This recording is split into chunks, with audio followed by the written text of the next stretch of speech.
நம்மளை எப்படி படைச்சிருக்கிறாருன்னா, எது வேணுமோ அதை கனவு கண்டு அடையக்கூடியவர்களாக கடவுள் நம்மளை படைத்திருக்கிறார். கடவுளுடைய சாயல் நீங்க. You are the image of God. அவரை போல நீங்க இருக்கிறது மட்டும் இல்ல, அவரை போல இயங்கும்படியாக நீங்கள் படைக்கப்பட்டிருக்கிறீர்கள். தேவன் எப்படி இயங்குகிறார், தேவன் எப்படி செயல்படுகிறார் அப்படின்னு பாத்தீங்கன்னா, தேவன் எதையுமே முன்னாடியே பார்க்கிறார். உங்களுக்கு என்ன தேவைங்கிறத அவர் முன்னாடியே பார்த்து அதை ரெடி பண்ணி வச்சிடறார். அதான் யெகோவா ஈரே.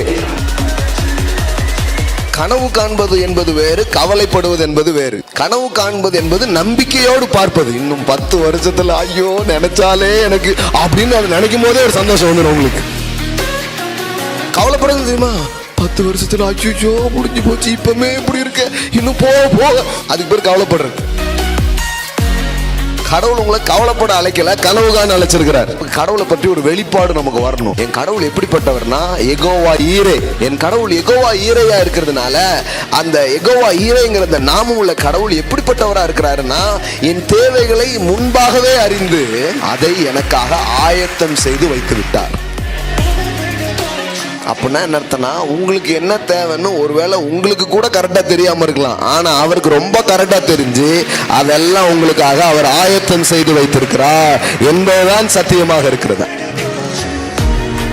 ஆபிரகாமினுடைய விசுவாசம் நிரூபிக்கப்படும் ஒரு சம்பவம். ஈசாக்கை பலியாக கொடுக்கும் ஒரு சம்பவம். ஈசாக்கு சொல்றான் எல்லாம் இருக்கு, ஆனா எது மட்டும் இல்ல, ஆடு மட்டும் இல்ல. இந்த இடத்துல தான் ஆபிரகாம் தேவனை பற்றி ஒரு காரியத்தை அவன் பேசுறான். ஐசக் கிட்ட என்ன பேசுறான்னா, தேவன் யாருன்னா நமக்கான பலிக்கான காரியத்தை அவர் பார்த்து கொள்வா. அந்த மலை அவ்வளவு பெரிய ஒரு மலை, அந்த மலையின் உச்சங்களுக்கு ஒரு ஆடாலையும் வர முடியாது. இப்போ the Lord will provide அர்த்தம், உங்களுக்கு வர வேண்டியதை வர முடியாத இடத்திற்கு கூட அவர் வர வைப்பார். அதுதான் யெகோவா ஈரே. the Lord will provide. அவர் ப்ரொவைட் பண்றது என்னன்னா, ஏதாவது வருவதற்கு வாய்ப்பு இருந்தாதான் வர வைப்பாருங்கிறது கிடையாது. வருவதற்கு வாய்ப்பே இல்லை, பாதைகளே இல்லை, வழிகளே இல்லை. ஆனா மலை உச்சிக்கு எப்படி வந்ததுன்னு தெரியல, கொண்டு வர வேண்டியதை கொண்டு வருவார். தேவன் எப்படிப்பட்ட தேவன், அவர் செயல்படுகிற விதம் என்ன, உங்களுக்கான காரியங்களை அவர் முன்னாயத்தம் செய்து வைத்திருக்கிறார். முன்னாயத்தம் செய்து வைத்திருக்கிறார்னா என்ன, தேவை எழும்பும் முன்னே அதை பார்த்து விட்டார், அதை ஆயத்தம் செஞ்சு வச்சுட்டார். நாளும் ஒரு நீடை குறித்து, ஒரு தேவை குறித்து ஒரு அச்சம், ஒரு பயம், இதிலேயே வாழ்றோம். ஏன், எப்படி பண்ண போறோம், அது எப்படி நடக்கும், இது வருமாங்கும், இது நடக்கிறதுக்கு வாய்ப்பே இல்லையே, எப்படி இப்படியே கவலையிலே உட்கார்ந்துருக்கிறோம். ஆனா இந்த வெளிப்பாடு உங்களுக்கு வந்துச்சுன்னா நீங்க கவலைப்பட மாட்டீங்க. உங்களுக்கு ஒண்ணு தெரியும், யெகோவா ஈரே. உன் வாழ்க்கையில கூட வரவே முடியாதுங்கிற மாதிரி சூழல் தான் இருக்கும். ஆனா வரவே முடியாத அந்த இடத்திற்கு உனக்கு வேண்டியதை நான் கொண்டு வருவேன். உனக்கு வேண்டிய வருமானத்தை, உனக்கு வேண்டிய அந்த பணங்களை, உனக்கு வேண்டிய அந்த இடங்களை, உனக்கு வேண்டிய அந்த மணப்பெண்ணை, உனக்கு வேண்டிய அந்த மணவாளனை, உனக்கு வேண்டிய வேலைகளை, வாய்ப்புகளை நான் கொண்டு வருவேன். The Lord will provide. Okay, கடந்த சில வாரங்களாக கனவுகள் பற்றி, தெய்வீக நோக்கங்கள் பற்றி என்ன பண்ணோம், நிறைய காரியங்கள் பேசணும். ஞாபகம் இருக்கா? இது ஒரு நிஜமும். கடவுள் நம்மளை அப்படி படைச்சிருக்கிறார். நம்மளை எப்படி படைச்சிருக்கிறாருன்னா, எது வேணுமோ அதை கனவு கண்டு அடையக்கூடியவர்களாக கடவுள் நம்மளை படைத்திருக்கிறார். ஆமென். இது கடவுள் நம்மளை சிருஷ்டித்த விதமே அப்படியாக இருக்கிறது. அதனால தான் இந்த வேத புத்தகத்தை நீ கவனித்து பார்த்தீங்கன்னா, கடவுள் மனுஷனை எப்படி படைத்திருக்கிறார், நாம் சிருஷ்டிக்கப்பட்ட விதம் எப்படி இருக்கிறது, நாம் யார், நாம் எப்படி ஃபங்க்ஷன் ஆகும்படி கடவுள் நம்மளை வைத்திருக்கிறார், நமக்குள்ள கடவுள் வைத்திருக்கிற ஆற்றல்கள் என்ன அப்படிங்கிறதுலாம் வேதவசனம் போதிக்குது. பாருங்க, நிறைய பேர் இதில் ரொம்ப இன்ட்ரெஸ்ட் காட்ட மாட்டாங்க. அவங்களுக்கு என்ன, நீங்கள் ஒரே ஒரு ஜெபம் பண்ணுங்க எல்லாம் மாறிடணும் அப்படின்ட்டே கேட்பாங்க.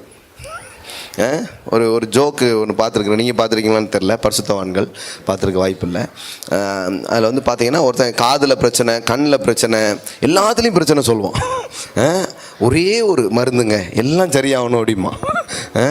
அப்படின்னா எலி மருந்து தான் உனக்கு கொடுக்கணும் அப்படின்றோம். அம்புட்டும் பிரச்சனையாக இருக்குது, ஒரே ஒன்றில் சரியாயிடணும் அப்படிமா. நீங்கள் கற்றுக்கணும் பாருங்கள், வாழ்க்கையில் பிரச்சனைகள் கூட எப்படி இருக்குதுன்னா, சில நேரம் அந்த மாதிரி ஒன்று இல்லைன்னு வைங்களேன், நம்ம வளர்றதுக்கோ உருவாகிறதுக்கோ வாய்ப்பே கிடையாது. அதெல்லாம் ஒரு பாட்டுக்கு இருக்கட்டும். ஆண்டவர் சொல்கிறார் பாருங்களேன், யோசேப்பே உன்னுடைய கொடி சுவர்களை தாண்டி படரும். சூறு எழுப்பியிருப்பாங்க, அதனால் உன்னை கட்டம் கட்டிட்டாங்கன்னு நினைக்காத, அதையே உன் கொடி படறதுக்கான ஒரு வழியாக தேவன் மாற்றிடுவார். ஆமென். So we need faith perspectives, we need a divine perspectives. நமக்கு ஒரு தேவனுடைய வார்த்தையிலிருந்து ஒரு தெய்வீக பார்வை நமக்கு வந்துவிட்டால் அது மாதிரி வெற்றியான காரியம் எதுவுமே கிடையாது. பாருங்க, அது வரணும். அது வந்தாதான் உங்களுக்கென்று தேவன் வைத்த வாழ்க்கையை உங்களால் வாழ முடியும். ஆமென். வேத வசனங்கள் உங்களுக்குள்ள போறதுனால ஒரு நம்பிக்கையை நீங்கள் பெறுகிறீர்கள். அந்த நம்பிக்கைக்கு இன்னொரு வார்த்தை தான் தரிசனம். எல்லாம் சொல்லுங்க, தரிசனம். தரிசனம்னா ஒன்றும் இல்லை, நம்பிக்கை, ஹோப். ஒரு ஹோப் உங்களுக்கு வந்துடுச்சு. ஹோப்புங்கிறதுக்கு இன்னொரு வார்த்தை தான் என்னது? விஷன். விஷன்னா என்ன? என் வாழ்க்கை இப்படி இருக்கும், என் பிள்ளைகள் இப்படி இருப்பார்கள், என் சபை இப்படி இருக்கும், என்னுடைய பிஸ்னஸ் இப்படி இருக்கும், என்னுடைய சமூகம் இப்படி இருக்கும், நான் இப்படி இருப்பேன் அப்படின்ற ஒரு நம்பிக்கையான ஒரு காட்சி, நம்பிக்கை நிறைந்த ஒரு தரிசனம். இப்போ இருக்கிற நிலைகள் எனக்கான நிலைகள் அல்ல. இப்போ நான் வியாதியில் இருக்கலாம், ஆனால் சுகத்தை பார்த்து கொண்டிருப்பது. இப்பொழுது சில பற்றாக்குறையில் இருக்கலாம், ஆனால் நிறைவை பார்ப்பது. இப்பொழுது சில சவால்களை பார்த்து கொண்டிருக்கலாம், ஆனால் கர்த்தர் இது எல்லாத்திலிருந்து என்னை விடுதலையாக்கி என்னை இங்கே கொண்டு போவாருங்கிறத பார்ப்பது. ஆமென். அதுக்கு தான் நம்பிக்கை நிறைந்த தரிசனமாக இருக்கிறது. பாருங்க, அப்படிப்பட்ட விதத்திலே தேவன் நம்முடைய வாழ்க்கை என்ன பண்ண முடியும்? மாற்ற முடியும். பாருங்க, அப்போ வேத வசனம் ரொம்ப தெளிவாக சொல்லுது, நம்ம எப்படி கடவுள் படைச்சிருக்கிறாருன்னா, ஒன்றை சிந்தித்து, ஒன்றை எண்ணி, ஒன்றை திட்டமிட்டு, ஒன்றை கனவு கண்டு, ஒன்றை நம்பிக்கையோடு எதிர்பார்த்து அதை அடையக்கூடியவர்களாக தேவன் நம்மை படைத்திருக்கிறார். ஆமென். ஹல்லேலூயா. பாருங்க, யாக்கோபு, இந்த பைபிளே ஒரு மேனுவல். பாருங்க, இட்ஸ் அ மேனுவல். ஒரு பொருள் வாங்கினீங்கன்னா அந்த பொருளுக்கு ஒன்று கொடுப்பாங்க. பாருங்க, கையேடுன்னு ஒன்று தருவாங்க. பார்த்துருக்கீங்களா? ஒரு மொபைல் வாங்கினீங்கன்னா ஒரு கையேடு தருவாங்க, மேனுஃபேக்சரர்ஸ் மேனுவல். ஒரு கார் வாங்கினீங்கன்னா ஒரு மேனுவல், ஒரு மெனு புக்ஸ் ஒன்று இருக்கும். பார்த்துருக்கீங்களா? மிக்சி வாங்கினா கூட இருக்கும். அதை நம்ம ஒரு நாள் பார்க்க மாட்டோம், அதை தூக்கி அப்படியே போட்டு நமக்கு எப்படிலாம் திருக்கணுமோ திருக்கி அதை ஒரு வழி பண்ணி வச்சுருவோம். பார்த்துக்கோங்களேன், அதான் கேரண்டி இருக்குன்னு சொல்லியிருக்காங்களா அப்படின்னு ஒரு வழி பார்த்துருவோம். ஆனால் அதில் இருக்கும், அதை எப்படி பயன்படுத்தணும், என்னென்ன ஃபியூச்சர்ஸ்லாம் இருக்குது அப்படின்ட்டுலாம் இருக்கும். மொபைல்லாம் வாங்கினேன்னா இருக்கும், ஆனால் சிலர் அதெல்லாம் படிக்கவே மாட்டாங்க. ஏன்னா இவங்க ஆன் ஆஃப் அவ்வளோதானே, ஹலோ அவ்வளோதான். ஆனால் எல்லாருக்கும் அந்த மொபைலில் பார்த்துருக்கீங்களா, ஆண்ட்ராய்ட் ஃபோன்லாம் வச்சுருப்பாங்க, அவ்வளோதான். அதோ ரிஸ் பண்ணி வச்சுருப்பாங்க, அவ்வளோதான். ஸோ போய் பார்த்தா அதில் நிறைய ஃபியூச்சர்ஸ் இருக்கும். அது இதுன்ட்டு எத்தனையோ காரியங்கள் அதில் இருக்கும். இந்த மெனு படித்தா தான் இருக்கும், இல்லைன்னா நண்பர்கள் யார்கிட்ட கேட்டு என்ன பண்ணிப்பாங்க, தெரிஞ்சுப்பாங்க. ஸோ வேத புத்தகம் நான் நம்புகிறேன், நம்மளை சிருஷ்டித்த தேவன் நமக்குன்னு ஒரு மேனுவல் கொடுத்துருக்கிறார். அது இந்த வேத புத்தகமாக இருக்கிறது. ஆமென். மேனுவல் எல்லாரும் தர முடியாது, மேனுஃபேக்சர் தான் தர முடியும். ஆமென். ஸோ நான் நம்புகிறேன் உங்கள் கையில் இந்த வேத புத்தகம் இருக்குதுன்னா, so it's a manufacturers manual. நிறைய கிறிஸ்தவங்களுக்கு தெரியாது, அதனால தான் இதை எதுக்கு படிக்கணும்னு நினச்சி உட்காந்துட்டு இருப்பாங்க. இது பக்தியை வளர்க்குறதுக்கு படிக்கிறது இல்லை, சக்தியை வளர்க்குறதுக்கு படிக்கிறது. ஆமென். நிறைய பேர் இது 4 அதிகாரம் வாசித்த உடனே கடவுள் சந்தோஷப்பட்டு விடுவார். பரவாயில்ல, நம்ம எழுதினதை யாருமே படிக்க மாட்டேங்காங்க, நமக்கும் ஒரு ஆதரவாளர் இருக்காங்கடா அப்படின்னு நீங்கள் காலையில் படித்த உடனே கடவுள் ஒன்றும் சந்தோஷமாயிடுறது இல்லை. இதை படிச்சிங்கன்னா உங்களுக்கு நீங்கள் யாருங்கிறது தெரியும், தேவன் யாருங்கிறது தெரியும், தேவன் உங்களுக்கு எப்படிப்பட்ட ஒரு வாழ்க்கையை வச்சிருக்கிறாருங்கிறது உங்களுக்கு தெரியும், அதை எப்படி அடைய முடியும் அப்படிங்கிறதும் தெரியும். இது தெரிஞ்சால் அப்புறம் நீங்கள் வாழ்க்கைக்காக நீங்கள் ஏன் காத்திருக்க போகிறீங்க? உங்களுக்கு என்ன வேணுமோ அதை எடுத்துகிட்டு போயிட்டே இருப்பீங்க. இது இப்போ பாருங்களேன், இது டக்குன்னு விளங்காது, அன்றைக்கி கேட்டிங்கன்னா விளங்கிடும். பாருங்கள், உங்களுக்கு என்ன வேணுமோ அதை நீங்கள் எடுத்துக்கொள்ள முடியும். பக்கத்து பார்த்து சொல்லுங்கள், உங்களுக்கு என்ன வேணுமோ அதை எடுத்துக்கொள்ள முடியும். நீங்கள் எதை விரும்புகிறீர்களோ அதை அடைய முடியும். ஆமென். அது எப்படின்னு இந்த பைபிள் சொல்லி தருதுங்க. ஆனால் இதை யாரும் இப்படி டீச் பண்ணாமல் இப்படி சொல்லி தராதனால நம்ம என்ன நினச்சிக்கிறோன்னா அதான் சொன்னோம்ல முதல்ல, நம்ம நிறைய பிரச்சனைகளோடு நம்ம போய் நின்று ஆண்டவரே அப்படின்னோடனே ஆண்டவர் ஒரு அற்புதம் செஞ்சு நம்ம பிரச்சனை என்ன பண்ணிடுவார், மாற்றிடுவார் அப்படிங்கிறத மட்டுமே நம்ம நம்புகிறோம். அது உண்மைதான். ஆனால் கடவுள் அப்படியே கிரியை செய்தே கொண்டு இருந்தால் நீங்கள் டம்மி பீஸ் மாதிரி ஆயிடுவீங்க. கடவுள் உங்களை டம்மி பீஸாக படைக்கவில்லை, காமெடி பீஸாகவும் படைக்கல. நீங்கள் மாஸ்டர் பீஸ்.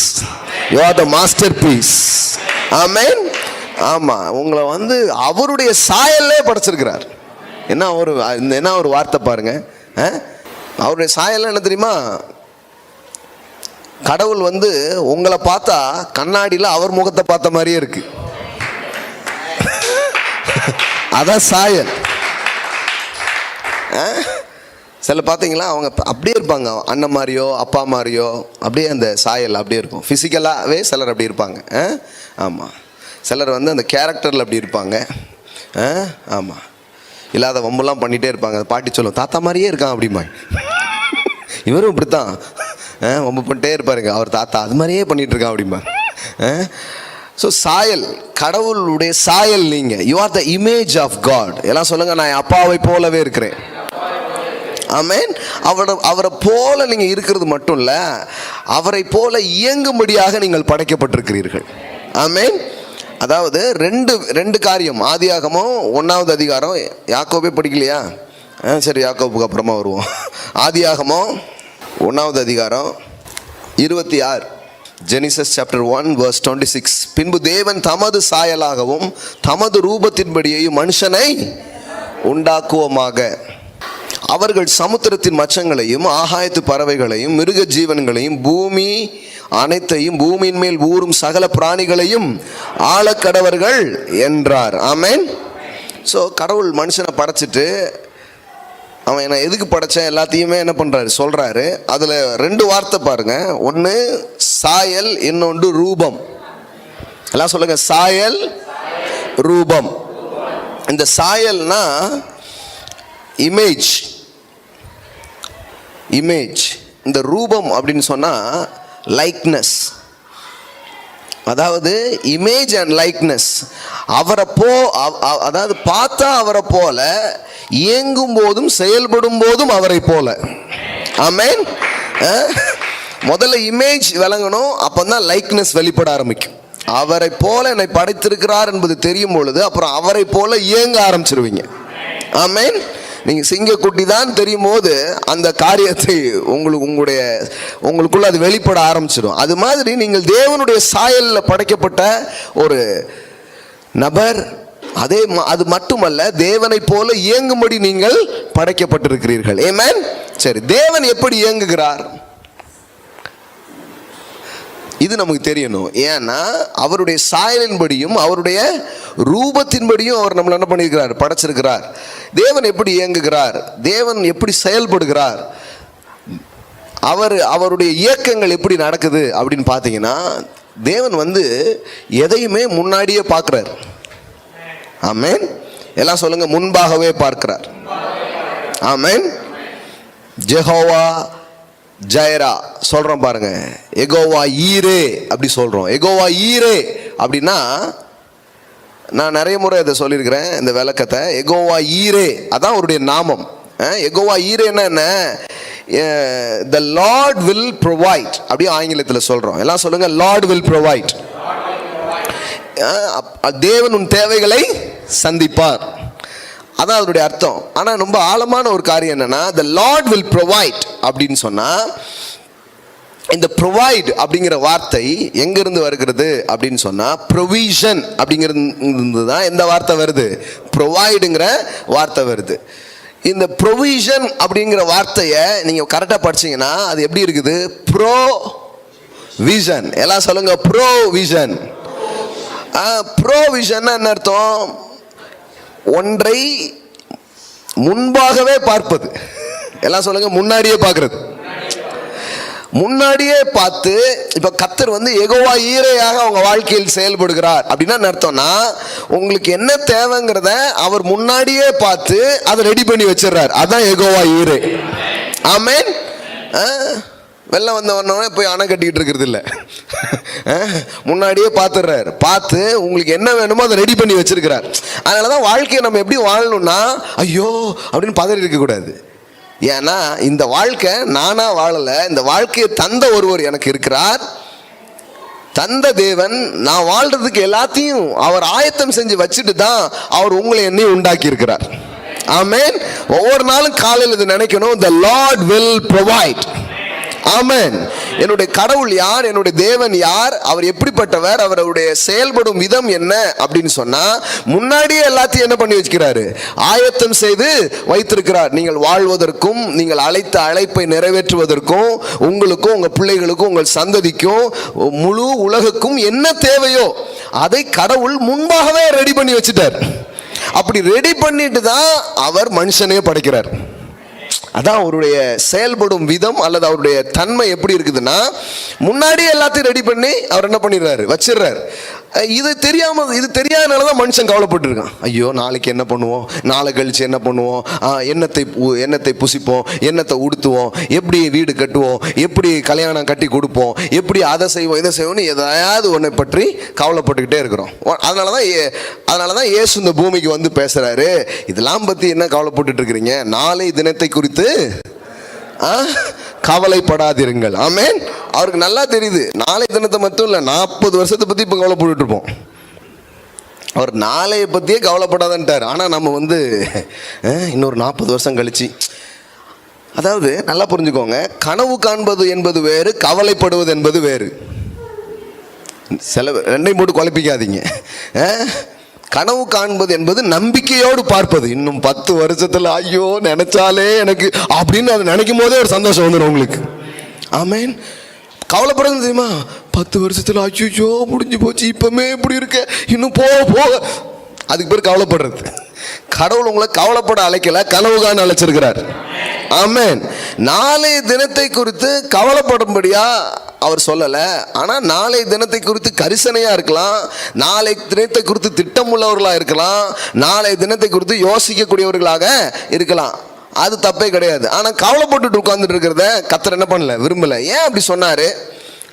நாளை தினத்தை பற்றி கவலைப்படாதனா, ஏன்னா இன்றைக்கு இருந்து நாளைக்கு அடுப்பில் போடப்படும் காட்டு புல்லுக்கு தேவன் இவ்விதமாய் உடுத்துவித்தால், புல்லுக்கே உடுத்து வித்தாருன்னா புள்ளைக்கு உடுத்து விக்க மாட்டாரா அப்படி சொல்றார். ஆமென். பூவுக்கே இவ்வளவு அழகா உடுத்து வித்தவ பிள்ளைக்கு செய்ய மாட்டாரா? அதனால என்னத்தை உடுத்துவோன்னு கவலைப்படாத, என்னை உடுத்து விப்பார். ஆமென். ஆமா. என்னத்தை சாப்பிடுவோம் கவலைப்படாதீங்க சொல்றாரு. ஆகாயத்து பறவைகளை கவனித்து பாருங்கள், அவர்கள் விதைப்பதும் இல்லை, அறுப்பதும் இல்லை, களஞ்சியங்களில் சேர்த்து வைப்பதும் இல்லை. ஆனாலும் அவ்வளவு ஞானம் உள்ளதா அது இல்லை. ஆனாலும் உங்க அப்பா தான் அதுக்கு சாப்பாடு போடுறாரு. எப்பா உனக்கு தெரியுதா, உங்க அப்பா அதையே போஷிக்கிறாருன்னா உன்னை நிச்சயமாய் போஷிப்பார், உன் தேவைகளை சந்திப்பார். ஆமென். நீ கவலைப்படாதங்கிறார். நமக்கு வந்து இந்த தேவையை பற்றிய கவலை தான் அதிகமாக வருது. நமக்கு என்ன செய்ய போகிறோமோ இப்படி பயந்துட்டே உட்காந்துருக்கிறது. அதனால தான் நமக்கு கடவுளை பற்றி ஒரு வெளிப்பாடு நமக்கு வரணும். என் கடவுள் எப்படிப்பட்டவர்னா யெகோவா ஈரே. என் கடவுள் யெகோவா ஈரையா இருக்கிறதுனால அந்த யெகோவா ஈரைங்கிற அந்த நாமம் உள்ள கடவுள் எப்படிப்பட்டவராக இருக்கிறாருன்னா என் தேவைகளை முன்பாகவே அறிந்து அதை எனக்காக ஆயத்தம் செய்து வைத்து விட்டார். ஆமென். நல்லா சொல்லுங்க, என் தேவைகளை முன்பாகவே அறிந்து ஆயத்தம் செய்து வைத்து விட்டார். ஆமென். இப்ப பாருங்க, அந்த மேத்யூலேயே ஜீசஸ் அந்த வார்த்தையை பயன்படுத்துற பாருங்க. மேத்யூ 6 மத்தேயு 6 பாருங்க, 31 படிக்கிறேன். ஆகையால் எண்ணத்தை உண்போம், எண்ணத்தை குடிப்போம், எண்ணத்தை உடுப்போம் என்று கவலைப்படாதிருங்கள். இவைகள் எல்லாம் அஞ்ஞானிகள் நாடி. அஞ்ஞானிகள்லாம் யாரு? தேவனை நம்பாத, தேவனை அற்ற ஆட்கள் பயந்துக்கிட்டே வாழ்றாங்க. ஐயோ என்ன ஆகுமோ, யாதாகுமோ, என்ன செய்ய போறோம், எப்படி ஆக போகுதுன்னு நாளைய தினத்தை பற்றி ஒரு பயம். அதுக்காக இன்னைக்கே உட்காந்து என்ன பண்ணிட்டு இருப்பான், கவலைப்பட்டே உட்கார்ந்துட்டு இருப்பான். நீ அப்படி பண்ணாத அப்படின்னு சொல்லிட்டு என்ன சொல்றாரு, இவைகள் எல்லாம், எல்லாம் சொல்லுங்க, இவைகள் எல்லாம் உங்களுக்கு வேண்டியவைகள் என்று உங்கள் பரமபிதா அறிந்திருக்கிறார். ஆமென். இன்னொரு கிறிஸ்தவத்தில் வந்து இன்னொரு பிரசங்கம் இருக்குது. என்ன பிரசங்கம் இருக்குது தெரியுமா? உன் தேவையெல்லாம் சந்திப்பாரெல்லாம் சொல்ல மாட்டாங்க. நாளை தினத்தை குறித்து கவலைப்படாது. சரி, ஆனால் அது இது வேணும்லாம் நினச்சிட்டு இருக்கக்கூடாது. அப்படிலாம் ஆண்டவர் எல்லாருக்கும் வந்து கொடுத்துட்டா என்ன ஆகுறது? பரலோகம் காலி ஆயிடாது அப்படிங்கிற மாதிரியே பேசிட்டு இருக்குது பாருங்க. அப்படி கிடையாது பாருங்க. தேவனை குறித்து இயேசு என்ன பேசுறாரு? இவைகள் எல்லாம், எல்லாம் சொல்லுங்க, இவைகள் எல்லாம். இவைகள்லாம் நீங்கள் ஒரு லிஸ்ட் வச்சுருக்கீங்க தானே? என்னங்க, எப்படி ஒரு கிலோமீட்டர் தூரத்துக்கு இருக்காது உங்கள் லிஸ்ட் எடுத்தா? வச்சுருக்கீங்களா வைக்கலையா? அது எம்புட்டு பெருசாகனாலும் இருந்துட்டு போட்டோம். அவர் சொல்கிறாரு, இவைகள் எல்லாம் உங்களுக்கு வேண்டியவைகள் என்று உங்கள் பரமபிதா அறிந்திருக்கிறார். ஆமென். அப்படின்னா என்ன அர்த்தம்னா, உங்களுக்கு என்ன தேவைன்னு ஒருவேளை உங்களுக்கு கூட கரெக்டாக தெரியாமல் இருக்கலாம், ஆனால் அவருக்கு ரொம்ப கரெக்டாக தெரிஞ்சு அதெல்லாம் உங்களுக்காக அவர் ஆயத்தம் செய்து வைத்திருக்கிறார் என்பதுதான் சத்தியமாக இருக்கிறது. ஆமென். எல்லாம் சொல்லுங்க, நான் என் தேவைகளை அறியும் முன்னே என் அப்பா அதை அறிந்திருக்கிறார், அதை ஆயத்தம் செய்து வைத்திருக்கிறார், அதை நான் அனுபவிப்பேன். நல்லா சொல்லுங்க, நான் என் தேவைகளை அறிந்து கொள்ளும் முன்னே என் தேவைகளை என் அப்பா நன்றாய் அறிந்திருக்கிறார், அவர் அதை எனக்காக முன் ஆயத்தம் செய்திருக்கிறார், அதை நான் காண்பேன். ஆமென். இன்னைக்கு நாளைக்கு என்ன நடக்கணும்? நாளைக்கு ஏதோ ஒரு காரியத்தை பற்றி யோசிச்சுட்டு இருப்பீங்க. இல்லைங்க, கவலைப்படாது. காலை தோறும் அவர் கிருபைகள் புதியதாக இருக்கிறது. ஆமென். விடியும் பொழுதை பார்த்தீங்கன்னா நீங்கள் யோசித்திராத ஆச்சரியத்தால் உங்களை சந்திக்க அவர் காத்து கொண்டிருக்கிறார். ஆமென். இந்த உலகத்தில் அதாவது சிலர் வந்து இதை எப்படி சொல்லுவாங்கன்னா, ஒரு கிளாக் செட்டப் மாதிரி, ஒரு கடிகாரத்தை எப்படி செட் பண்ணி வச்சு கட்டு கட்டு கட்டு கட்டுன்னு இப்படி ஓடுதோ, அது மாதிரி கடவுள் சிலதை செட் பண்ணி விட்டுட்டாரு, ஓடிக்கிட்டே இருக்கு அப்படி சொல்றாங்க. அதாவது அந்த சுழற்சின்னு சொல்றோம் இல்லையா, சைக்கிள், அந்த மாதிரி நடந்துகிட்டு இருக்கு எல்லாமே. பறவைகளுக்கு என்ன வேணுமோ அதெல்லாம் செட் பண்ணிட்டு அது ஏதோ ஆட்டோமேட்டிக்காக அப்படி நடக்குது அப்படிங்கிற மாதிரியே சொல்லிடுறோம். அப்படின்னா என்ன அர்த்தம்னா, கடவுள் படைத்து விட்டு எங்கேயோ அவர் போயிட்டார், இங்கே எல்லாமே என்ன பண்ணிட்டு இருக்கு, தன்னால நடந்துட்டு இருக்கு அப்படிங்கிற பார்வையை அது தருகிறது. ஆனால் நீங்கள் நல்லா கவனிச்சு பாருங்க, மேத்யூ 6ல் இயேசு அப்படி பேசலை.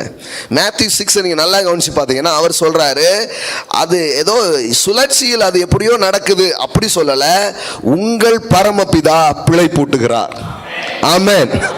அப்படின்னா என்ன அர்த்தம்னா, ஒவ்வொரு நாளும் எவ்ரிடே, ஒவ்வொரு நாள் காலையும் ஒவ்வொரு நாளும் பிதாவாகிய தேவன் உங்க அப்பா என்ன பண்றாருன்னா, அனைத்து படைப்புகளுக்கும் பறவைகளுக்கும் இங்க இருக்கிற எல்லா காரியத்திற்கும் பிழைப்பூட்டும் ஒரு வேலையை அவர் செய்கிறார்.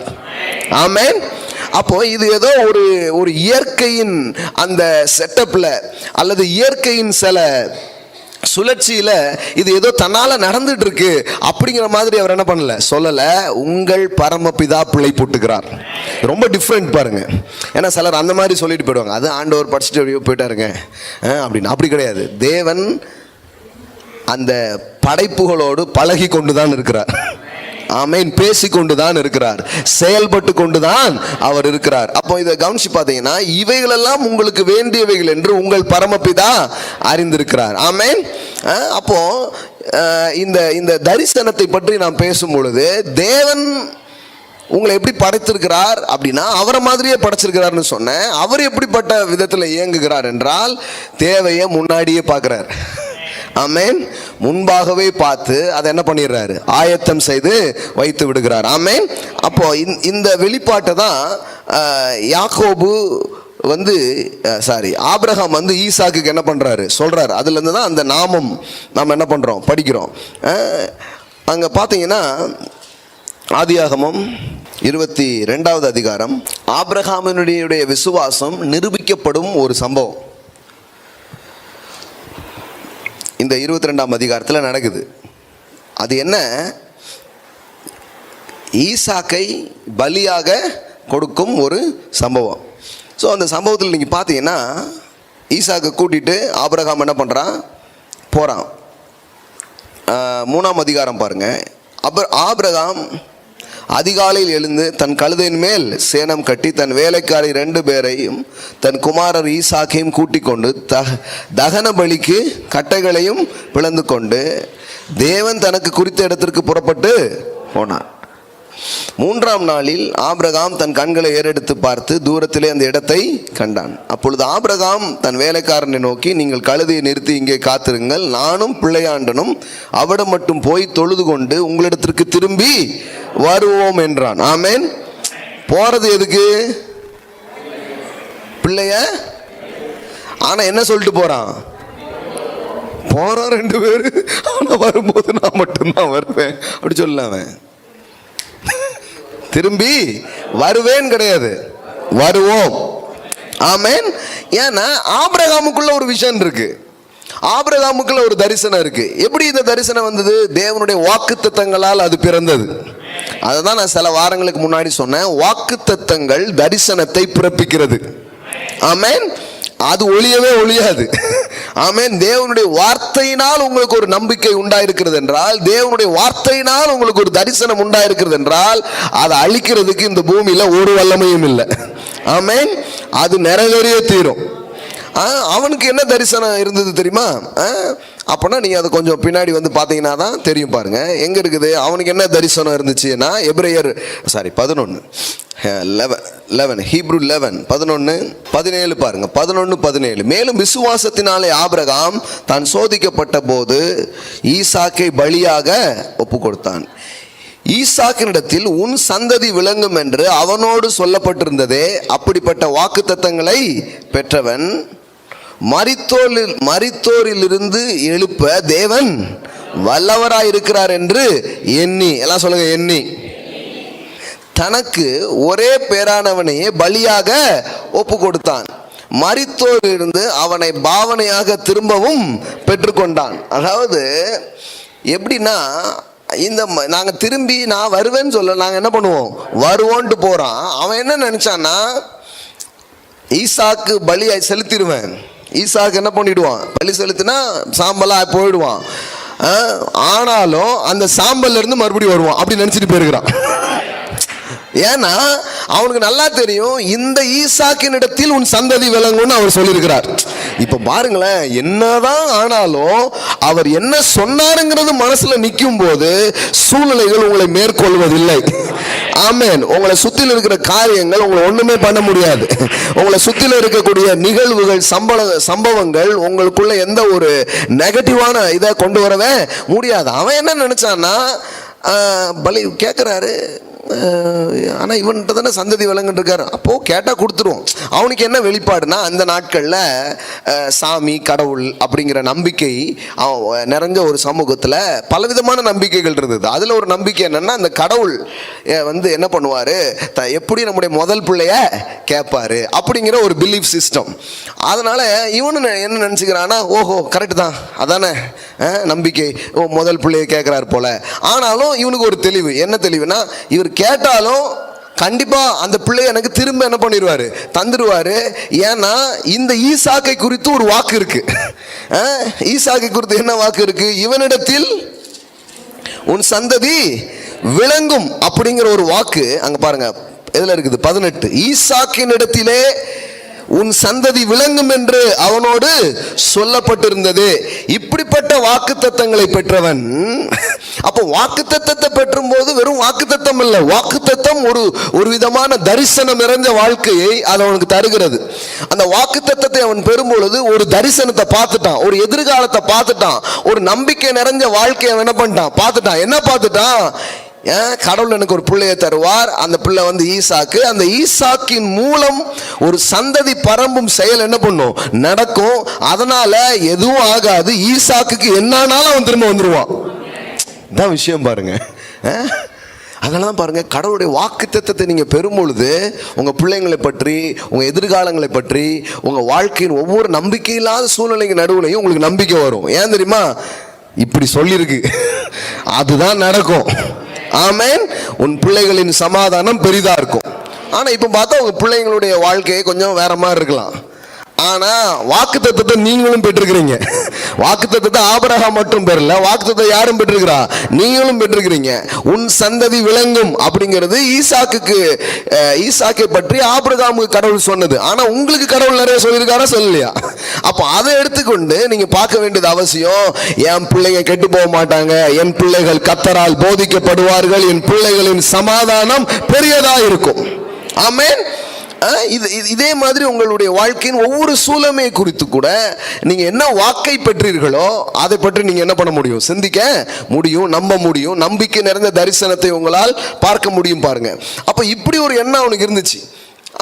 இவரும் கேட்கிறாரு போல முதல் பிள்ளைய அப்படின்ட்டு நினைக்கிறான். ஆனாலும் நான் கொடுத்துட்டேன்னா இவர் என்ன பண்ணுவாரு? கண்டிப்பா திருப்பி கொடுத்துடுவாரு அப்படின்னு இன்னொரு எண்ணம். அதனாலதான் கலக்கம் இல்லாமலே போறான். காலையில் எழும்புறான், விரவெல்லாம் எடுத்துக்கிறான், எல்லாம் அதை கொண்டு வரலாம் ஆண்டவரே, இதை கொண்டு வரலாம் ஆண்டவரேன்னு நேரக்கூடாதுன்னு அவன் எல்லாம் கத்தி கித்தி எல்லாம் எடுத்துட்டு தான் போறான். போயிட்டே இருக்கிறான்.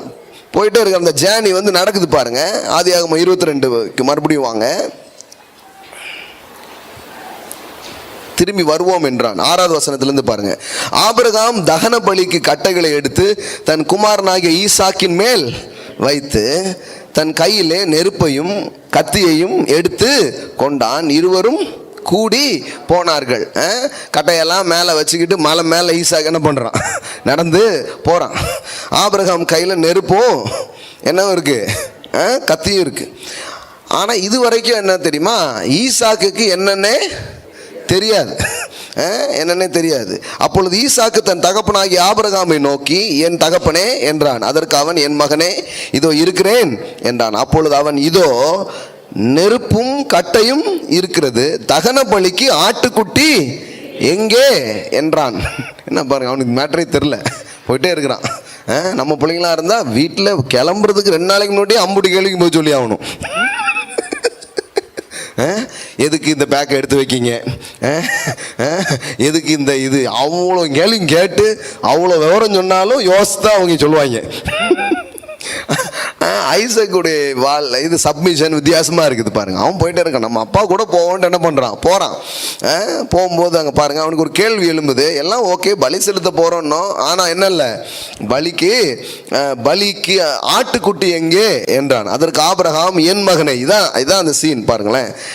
நமக்கும் நிறைய நேரத்தில் அது இருக்கு இது இருக்கு, ஆனால் அந்த விஷயம் எங்கே இருக்கு? அதெல்லாம் இருக்கு, ஆனா முக்கியமான ஒரு விஷயம் அது எங்க அப்படிங்கிறத நம்ம பயணத்துலயும் நிறைய நேரம் என்ன பண்றோம், சில காரியத்தை பார்க்குறோம். அது ஓகே, இது ஓகே, ஆனா அது இல்லைல்ல அப்படின்னு நம்ம யோசிச்சே இருக்கிறோம். இப்போ அது மாதிரி தான் ஒரு கேள்வி இங்கே கேட்கப்படுது. இப்போ பாருங்க, அதற்கு ஆபிரகாம், என் மகனே, தேவன் நமக்கு பலிக்கான ஆட்டுக்குட்டியை பார்த்து கொள்வார் என்றான். அப்புறம் இருவரும் கூடி போய் என்று எழுதியிருக்கிறது. எல்லாம் சொல்லுங்க, பலிக்கான ஆட்டுக்குட்டியை பார்த்து கொள்வார். எப்படி சொல்றாரு பாருங்க, என் மகனை தேவன் நமக்கு, எல்லாம் சொல்லுங்க, தேவன் நமக்கு தகன பலிக்கான ஆட்டுக்குட்டியை பார்த்து கொள்வார் என்றான். அப்படின்னா என்ன அர்த்தம்னா, இந்த இடத்துல தான் ஆபிரகாம் தேவனை பற்றி ஒரு காரியத்தை அவன் பேசுறான் ஐசக் கிட்ட. என்ன பேசுறான்னா, தேவன் யாருன்னா நமக்கான பலிக்கான காரியத்தை அவர் பார்த்து கொள்வா. எல்லாம் சொல்லுங்க, பார்த்து கொள்வா. இதை தான் நம்ம யெகோவா ஈரே அப்படின்னு சொல்லுவோம். The Lord will provide. The Lord will provide. நான் தேவன் அதை பார்த்து கொள்வார் அப்படிங்கிற வெளிப்பாட்டை அவன் இங்க இந்த இடத்துல தான் என்ன பண்றான், சொல்லிட்டு தன் மகனோட அவன் என்ன பண்றான், போறான். பாருங்க, தேவன் அவனுக்கு சொல்லியிருந்த இடத்திற்கு வந்தார்கள். அங்கே ஆபிரகாம் ஒரு பலிபீடத்தை உண்டாக்கி கட்டைகளை அடுக்கி தன் குமாரனாகிய ஈசாக்கை கட்டி அந்த பலிபீடத்தின் மேல் அடிக்க கட்டையின் மேல் அவனை கிடத்தினான். ஈசாக்கு ஒண்ணுமே புரியல, என்ன பண்ணிட்டு இருக்கிறாரு அப்பா அப்படின்ட்டு. எந்த அளவுக்கு ட்ரஸ்ட்னே தெரியல. ரொம்ப ஆச்சரியமா இருக்குது. இந்த மாதிரி ஒரு டீனேஜ் பையனை இப்படி பண்ண முடியுமா? வாய்ப்பு இருக்கா? வயசான காலத்துல தாத்தா மாதிரி புத்தி கட்டி மலையில இருந்து ஒன்று ஊட்டி விட்டுருன்னு இருப்பான். என்ன வேணாலும் நடந்திருக்கும் இல்லையா? அவன் அப்படியே படுத்திருக்கிறான். அவனுக்கு என்ன மாதிரி ஒரு நம்பிக்கை அந்த தகப்பனிடத்தில் உண்டாயிருந்ததுங்கிறது ரொம்ப ஆச்சரியமா இருக்குது. அப்பின்பு ஆபிரகாம் தன் குமாரனை வெட்டும்படிக்கு தன் கைகளை நீட்டி கத்தியை எடுத்தான். அப்பொழுது கர்த்தருடைய தூதனானவர் வானத்திலிருந்து ஆபிரகாமே ஆபிரகாமே என்று கூப்பிட்டார். அவன் இதோ அடியேன் என்றான். அப்பொழுது அவர், பிள்ளையாண்டவன் மேல் உன் கைகளை போடாதே, அவனுக்கு ஒன்றும் செய்யாதே. நீ அவனை உன் புத்திரன் என்றும் உன் ஏக சுதன் என்றும் பாராமல் எனக்காய் ஒப்பு கொடுத்தபடியினால் நீ தேவனுக்கு பயப்படுகிறவன் என்று இப்பொழுது அறிந்திருக்கிறேன். ஆபிரகாம் தன் கண்களை ஏறெடுத்து பார்க்கும் பொழுது இதோ பின்னாக புதரிலே தன் கொம்புகள் சிக்கிக் கொண்டிருந்த ஒரு ஆட்டுக்குட்டியை கண்டான். அப்பொழுது ஆபிரகாம் போய் கடாவை பிடித்து அதை தன் குமாரனுக்கு பதிலாக தகன பலியிட்டான். ஆபிரகாம் அந்த இடத்திற்கு யெகோவா ஈரே என்று பெயரிட்டான். ஆமென். அதனாலே கர்த்தருடைய பர்வதத்தில் பார்த்து கொள்ளப்படும் என்று இந்நாள் வரைக்கும் சொல்லப்பட்டு வருகிறது. ஆமென். அப்படின்னா தேவனுடைய மலையில் பார்த்து கொள்ளப்படும், ஒரு மலையில் பார்த்து கொள்ளப்படும் என்கிற ஒரு வெளிப்பாடு அங்கு கொடுக்கப்படுகிறது. இதை கிறிஸ்துவோடு நாம் தொடர்பு படுத்தி நாம் தியானிக்கிறோம், நிறைய காரியங்கள் படிக்கிறோம். என்ன படிக்கிறோம்? இந்த ஐசக் கொடுக்கப்பட்டது ஒரு மலையில் ஒரு கட்டையை தூக்கிட்டு போகிறான். இதெல்லாம் பார்க்கும்போது உங்களுக்கு என்ன ஞாபகம் வருது? சிலுவை எடுத்துட்டு கொல்கதாவுக்கு போகிறது தான் ஞாபகம் வருது. அங்கு ஒரு எப்படி பலியாக வேண்டிய ஈசாக்குக்கு பதிலாக மரிக்க வேண்டிய மனு வர்க்கத்துக்கு பதிலாக கிறிஸ்து என்கிற ஒரே குமாரன் அங்கு மரிக்கிறார். ஆமென். இல்லைன்னு சொல்ல போனா தேவன் ஒரு காரியத்தை இந்த ஆபிரகாமுக்கு காட்டுறாரு இந்த சம்பவத்தில். ஏன்னா சில பேர் கேட்பாங்க, என்னங்க கடவுள் இப்படி பலி கேட்பாரா அப்படிலாம் என்ன பண்ணுறாங்க, கேட்குறாங்க. நான் சொல்கிறேன், கடவுள் பலி கேட்குற கடவுள் அல்ல, நமக்காக பலி ஆகிற கடவுள். ஆமென். ஆனால் நமக்கு அப்படி ஒரு எண்ணம் இருக்குது, அந்த எண்ணத்தை அவர் மாத்துறாரு. எப்பா, நான் உங்ககிட்ட பலி கேட்குற கடவுள் அல்ல, உனக்கான பலியை நானே ஆயத்தம் பண்ணுகிறேன். இது எப்படி தெரியுமா? பாவம் செய்த மனிதனே தனக்கான பரிகாரத்தை தேடிக்கொள்ளட்டும், நீ தானே பண்ண, நீனே தேடிக்கோ. அப்படி கடவுள் சொல்லலை. கடவுள் சொல்றாரு, நீ பண்ண, ஆனா இப்போ உனக்கு பதிலாக நான் ஒரு ஆன்சரை நான் உனக்கு உண்டு பண்றேன், நான் உனக்கு ஒரு பரிகாரத்தை உண்டு பண்றேன் அப்படிங்கிறார். ஆமென். அப்போ அந்த இடத்துல ஒரு வெளிப்பாடு ஆபிரகாமுக்கு கிடைக்கிறது. அந்த வெளிப்பாடுக்கு பெயர் யெகோவா ஈரே. எல்லாம் சொல்லுங்க, யெகோவா ஈரே. ஆமென்.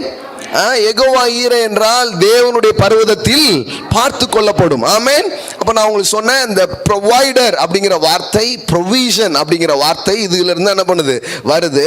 அப்போ அந்த இடத்துல எதை நம்ம பார்க்கிறோம்னா, ஆபிரகாமின் குமாரனுக்கு பதிலாக ஒரு ஆடை அவர் முன்னாடி என்ன பண்ணியிருக்கிறார், ரெடி பண்ணி வச்சிருக்கிறார். இப்போ என்னன்னா, இவங்க போய்கிட்டே இருக்கிறாங்க இந்த மலையில், இந்த பக்கம் தான் பையனை கூட்டிட்டு அவன் போயிட்டே இருக்கிறான். ஆனால் அவனுக்கு என்ன தரிசனம், ஈசாக்கு செத்தா கூட திரும்ப வந்துடுவான், அதனால தான் கூட்டிட்டு போயிட்டு இருக்கிறான். ஆனால் அவனுக்கு தெரியாது, இந்த மலைக்கு இந்த பக்கம் தேவன் அவனுக்காக ஒரு ஆட்டை அனுப்பி வைத்திருந்தார். ஆமென். திடீர்னு போய் பார்த்தா அங்க ஒரு கொம்பு, ஒரு அந்த அந்த அந்த மலையில ஒரு ஒரு ஆடு என்ன பண்ணிட்டு இருக்குதான், புதரில் தன் கொம்புகள் சிக்கி கொண்டிருந்த ஒரு ஆட்டுக்கடாவை கண்டான். அதாவது the Lord will provideங்கிறது எந்த அளவுக்கு பாருங்க. கர்த்தர் என் தேவையை சந்திப்பாரா, கர்த்தர் என் தேவைகளை முன்னறிந்தவரா, எனக்கான அற்புதத்தை அல்லது என் தேவைகளை சந்திக்கும் காரியத்தை அவர் எந்த விதத்தில் செய்ய முடியுங்கிறத இந்த சம்பவத்தில் நீங்க பார்க்கலாம். என்ன பார்க்க முடியும்னா, அந்த அந்த மலை அவ்வளவு பெரிய ஒரு மலை, அந்த மலையின் உச்சங்களுக்கு ஒரு ஆடாலையும் வர முடியாது. Naturally it's not possible. அந்த ஆட்டில் நீங்கள் பார்த்துருக்கீங்களா, ஒரு மாதிரி அந்த கடா கொழுன்னு இருக்கும், அதனாலலாம் அப்படி ஏறவும் முடியாது, வரவும் முடியாது. அப்போ அந்த லார்ட் வில் ப்ரொவைட்னு அர்த்தம், உங்களுக்கு வர வேண்டியதை வர முடியாத இடத்திற்கு கூட அவர் வர வைப்பார். அதுதான் யெகோவா ஈரே. The Lord will provide. ஆமென். ஆமென். இயற்கையான விதத்தில் வர முடியாது, நேச்சுரலி இட்ஸ் நாட் பாசிபிள். அந்த மாதிரி ஒரு மலைக்கு அவ்வளவு வெயிட்டா இருக்கிற ஒரு ஆட்டுக்கடா அங்க வர்றதுக்கு வாய்ப்பே இல்லை. அது ஒன்றும் வனாந்திரம் அல்ல, அது ஏதோ ஒரு காலியான ஒரு இடம் கிடையாது. அங்க ஒரு ஆடு எதேச்சியா கூட ஒரு ஆடு தப்பி எங்கேயாவது வந்திருக்குன்னு சொல்றதுக்கு அவ்வளவு பெரிய மலைக்கும் அந்த உச்சிக்கும் ஒரு ஆடால் வரவே முடியாது. அப்போ வர முடியாத ஒரு தேவைக்கான பதில் அங்கு வருகிறது என்றால், இதுல இருந்து ஒண்ணு நமக்கு ஆண்டவர் சொல்றாரு, இங்க பாருப்பா, உன் வாழ்க்கையில கூட வரவே முடியாதுங்கிற மாதிரி சூழல் தான் இருக்கும். ஆனா வரவே முடியாத அந்த இடத்திற்கு உனக்கு வேண்டியதை நான் கொண்டு வருவேன். உனக்கு வேண்டிய வருமானத்தை, உனக்கு வேண்டிய அந்த பணங்களை, உனக்கு வேண்டிய அந்த இடங்களை, உனக்கு வேண்டிய அந்த மணப்பெண்ணை, உனக்கு வேண்டிய அந்த மணவாளனை, உனக்கு வேண்டிய வேலைகளை, வாய்ப்புகளை நான் கொண்டு வருவேன். The Lord will provide. ஆமென். சொல்லுங்க பார்க்கலாம், the Lord will provide. Amen. He will provide. அவர் ப்ரொவைட் பண்றது என்ன அர்த்தம்னா, ஏதாவது வருவதற்கு வாய்ப்பு இருந்தாதான் வர வைப்பாருங்கிறது கிடையாது. வருவதற்கு வாய்ப்பே இல்லை, பாதைகளே இல்லை, வழிகளே இல்லை. ஆனா மலை உச்சிக்கு எப்படி வந்ததுன்னு தெரியல, கொண்டு வர வேண்டியதை கொண்டு வருவார். ஆமென். in a supernatural manner, இயற்கைக்கு அப்பாற்பட்ட விதத்திலே உங்கள் தேவைகளை அவர் சந்திக்கிற தேவனாக அவர் இருக்கிறார். ஆமென். எல்லாம் சொல்லுங்க, யெகோவா ஈரே. சொல்லுங்க, the Lord will provide. எல்லாம் சொல்லுங்க, என் தேவைகளை முன்பாகவே அறிந்து அதை சந்திக்கப்பட முடியாத சூழமையில கூட ஆச்சரியமான விதத்தில் அதை சந்திக்கிறவராக அவர் இருக்கிறார். ஆமென். அதனாலதான் பாருங்க, அந்த இடத்துல ஆபிரகாம் அப்படி ஒரு பேரை கடவுளுக்கு வைக்கிறான், யெகோவா ஈரே என்று பெயரிட்டான். அதனாலே கர்த்தருடைய பர்வதத்தில் பார்த்து கொள்ளப்படும் என்று இந்நாள் வரைக்கும் சொல்லப்பட்டு வருகிறது. ஆமென். இன்னைக்கு இதை புரிஞ்சுக்கோங்க, உங்கள் தேவன் எப்படிப்பட்ட தேவன், அவர் செயல்படுகிற விதம் என்ன, உங்களுக்கான காரியங்களை அவர் முன்னாயத்தம் செய்து வைத்திருக்கிறார். முன்னாயத்தம் செய்து வைத்திருக்கிறார்னா என்ன, தேவை எழும்பும் முன்னே அதை பார்த்து விட்டார், அதை ஆயத்தம் செஞ்சு வச்சுட்டார். ஆமென். இதான் கடவுளுடைய ஸ்டைலுங்க இது. அதனாலதான் நமக்கு தேவனை தெரியும் பொழுது தேவைகளை குறித்த அச்சங்களில் இருந்து நாம் வெளியே வருகிறோம். ஆமென். எல்லாம் சொல்லுங்க, தேவனை புரிந்து கொள்ளும் பொழுது தேவைகளை குறித்த அச்சங்களில் இருந்தும் கவலைகளில் இருந்தும் நாம் வெளியே வருகிறோம். ஒவ்வொரு நாளும் ஒரு நீடை குறித்து, ஒரு தேவை குறித்து, ஒரு அச்சம், ஒரு பயம், இதிலேயே வாழ்றோம். ஏன், எப்படி பண்ண போறோம், அது எப்படி நடக்கும், இது வருமாங்கும், இது நடக்கிறதுக்கு வாய்ப்பே இல்லையே, எப்படி அப்படியே கவலையிலே உட்கார்ந்துருக்கிறோம். ஆனா இந்த வெளிப்பாடு உங்களுக்கு வந்துச்சுன்னா நீங்க கவலைப்பட மாட்டீங்க. உங்களுக்கு ஒன்று தெரியும், யெகோவா ஈரே, the Lord will provide. Amen.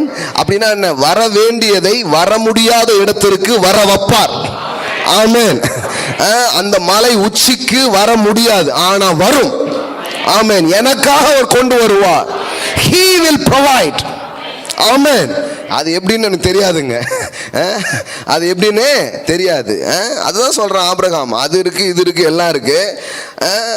Isaac சொல்றான், எல்லாம் இருக்கு, ஆனா எது மட்டும் இல்லை, ஆடு மட்டும் இல்லை, ஆட்டை ஆண்டவர் பார்த்து கொள்வார். ஆமென். இப்பவும் நீங்க அதை சொல்றீங்க, அது இருக்கு, இது இருக்கு, ஆனா இது இல்லையே, இது இல்லைல்ல, அதை நிரப்புவார். ஆமென்.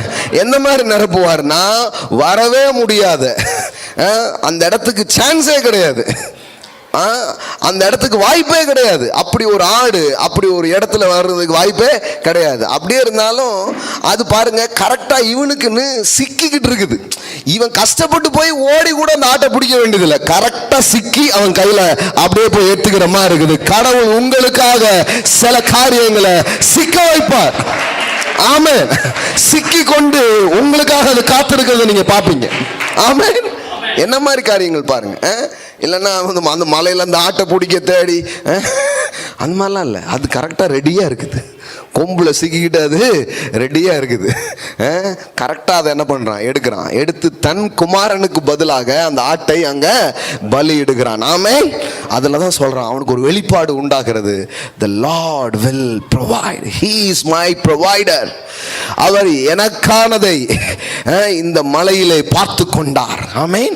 இது ரொம்ப தூர தரிசனமாய் பார்க்கப்படுகிறது. ரொம்ப தூர தரிசனம்னா என்ன, இப்படிதான் மனுவர்க்கத்தின் பாவங்களுக்காக, மனுவர்க்கத்தின் சாபங்களுக்காக, மனுஷனுடைய பாவம் சாபம் போகிறதுக்கு இதே மாதிரி ஒரு மலையில பின்னால் பதில் செய்யப்படும் என்பதையும் அவன் பார்க்கிறான். ஆமென். ஆமா, இப்படிதான் நான் என் குமாரனை, இப்ப பாருங்களேன், கடவுள் ஏன் ஆபிரகாம் குமாரனை கேட்கிறாரு, கேட்டுட்டு டக்குன்னு ஒரு ஆட்டுக்குட்டிய அந்த இடத்துல என்ன பண்றாரு, அதுக்கு பதிலா பலி செலுத்த சொல்றாரு. ஏன் இதை செய்யணும்? முதல்ல ஒரு ஆட்டுக்குட்டி, அவருக்கு பலி தேவைன்னா ஒரு ஆட்டுக்குட்டி பலி செலுத்த சொல்லிருக்க வேண்டியதானே. இதுக்கு ஆபிரகாமை கூப்பிட்டு முதல்ல அவன் குமாரனை சொல்லணும், அதுக்கப்புறம் அதை நிறுத்து, இதை வெட்டு, இதெல்லாம் ஏன் சொல்லணும்?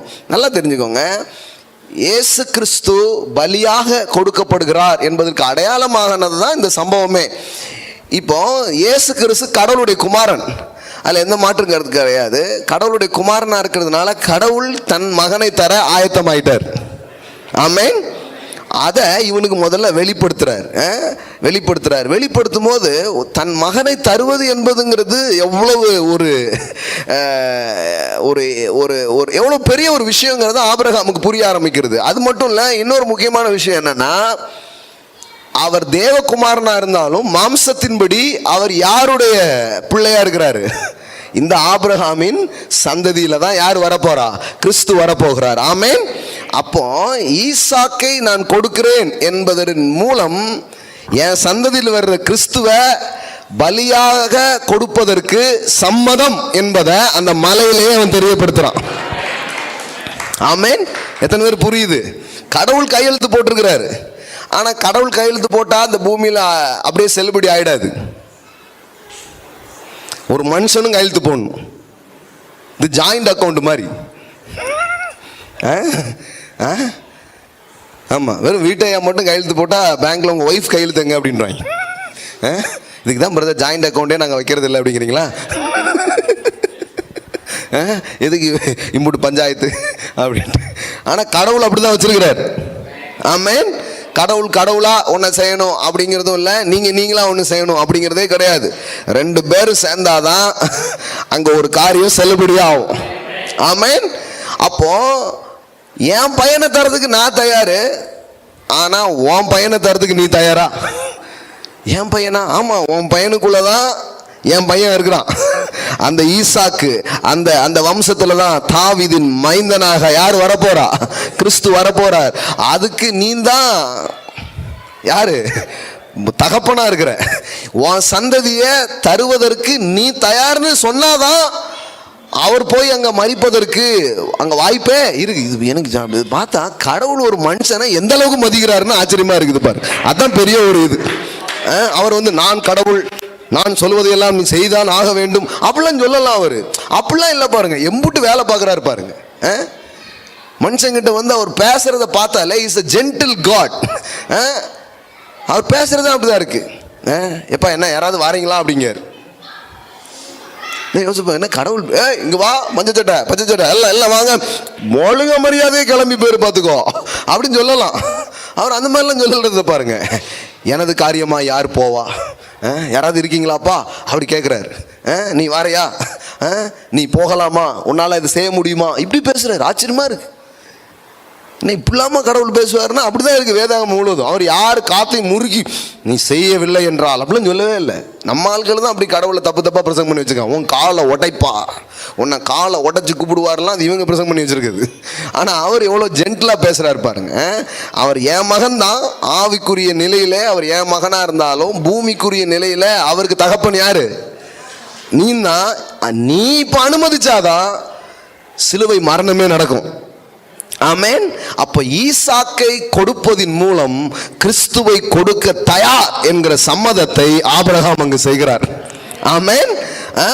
செய்யறதுனாலதான் கிறிஸ்து போய் அங்க என்ன பண்றாரு? மரிக்கிறார், பலியாக மாறுகிறார். அப்போ அவனுக்கு ஒண்ணு தெரியுது, இந்த கடவுள் என்கிட்ட பலி கேட்கிற கடவுள் அல்ல, இந்த கடவுள் எனக்காக தன்னையே பலியாக கொடுக்கிற ஒரு கடவுள். ஆமென். அந்த அந்த அவன் வளர்ந்து வந்த அந்த மதங்களிலே சிந்தனைகளில் இருந்து இந்த கடவுள் எப்படி மாறுபடுகிறார் அப்படிங்கிறத அவன் புரிஞ்சுக்கிட்டான். வழக்கமா கடவுள் பரிகாரம் கேட்பார். இதுதான் அவன் வளர்ந்து வந்த பாரம்பரியங்களில் அவன் புரிந்து வைத்திருந்தது. அதை செய்யணும், இதை செய்யணும், அப்படி பண்ணணும், இப்படி பண்ணணும், இதெல்லாம் பண்ணாதான் இம்புட்டு, இதெல்லாம் பண்ணாதான் உனக்கு நல்லது நடக்கும் அப்படின்னு தான் வழக்கமா கடவுள் சொல்லி கேள்விப்பட்டிருக்கிறான். ஆனா இந்த கடவுள் பார்த்தா நானே பரிகாரம், அதுக்கான பரிகாரமாக நானே மாறுறேன் அப்படிங்கிறாரு. இது உனக்கு ஒரு பெரிய காரியம் பாருங்க. அதை தான் இங்க நடக்குது. இங்க நடக்கும்போது ஒரு காரியம் அங்க தெளிவா பதிவு செய்யப்படுகிறது. அது என்ன? தேவன் என் தேவைகளை முன்பாக அறிகிறவர் மட்டுமல்ல, தேவன் என் தேவைகளை ஆச்சரியப்படும் விதத்தில் சந்திக்கிறவராக இருக்கிறார். ஆமென். எல்லாம் சொல்லுங்க, ஆச்சரியப்படும் விதத்திலே அது சந்திக்கப்படும். வர முடியாத ஒரு மலைக்கு, வர முடியாத ஒரு இடத்திற்கு, சந்திக்கவே பட முடியாத ஒரு நிலைகளில் இருக்கும் அந்த காரியங்களை தேவன் சந்திக்கிறவராக இருக்கிறார். ஆமென். He will provide. பக்கத்துல பா சொல்லுங்க, அவர் உங்கள் தேவைகளை சந்திக்கிறார். ஆமென். ஆச்சரியப்படும் விதத்தில் சந்திப்பார். ஆமென். அதற்கான ஆட்டை முன்னாடியே ரெடி பண்ணி வச்சுட்டாரு. நான் சொல்றேன், உங்களுக்கான எதிர்காலத்தை அவர் ரெடி பண்ணி வச்சுட்டார். ஆமென். அதுதான் கடவுளுடைய தன்மை. பாருங்க, கிறிஸ்துவுக்குள்ள நீங்க இப்ப வந்துட்டீங்க, அழைக்கப்பட்டிருக்கிறீங்க, தேவனுடைய பிள்ளையா மாறிட்டீங்க. உங்களை நான் சொல்லட்டுமா கடவுள் உங்களுக்காக என்ன பண்ணி வச்சிருக்கிறாருன்னு? பாருங்க, எபேசியர் 2வது அதிகாரம் 10வது வசனம் பாருங்க. The book of Ephesians chapter 2 verse 10. ஏனெனில் நற்கிரியைகளை செய்கிறதற்கு நாம் கிறிஸ்து இயேசுவுக்குள் சிருஷ்டிக்கப்பட்டு. எல்லாம் சொல்லுங்க, நான் இப்ப கிறிஸ்துவுக்குள்ள வந்திருக்கிறேன். எத்தனை பேர் சொல்றீங்க நான் கிறிஸ்துவுக்குள்ள இருக்கிறேன்? இந்த ஒரு வார்த்தையை பற்றி மட்டுமே ஒரு நாள் ஃபுல்லாக பேசிட்டு இருந்தேன். எத்தனை பேர் இது கேட்டீங்கன்னு தெரியல. I am in Christ. எல்லாம் சொல்லுங்க, நான் கிறிஸ்துவுக்குள்ள இருக்கிறேன். இது ஆழமா போகணும். பாருங்க, நீங்க உலகத்தில் இல்லை, நீங்க எங்க இருக்கிறீங்க? You are in the plan of God. You are in Christ. நீங்க கிறிஸ்துவுக்குள்ள இருக்கிறீங்க. நான் எங்கேயோ ஒரு குப்பத்தில் இருக்கேன் அப்படி சொல்லக்கூடாது. நான் கடனில் இருக்கேன், நான் வியாதியில் இருக்கேன், அதில் இருக்கேன், இதில் இருக்கேன் பேசிட்டு இருக்க கூடாது. நான் கிறிஸ்துவுக்குள்ள இருக்கிறேன். ஆமென்.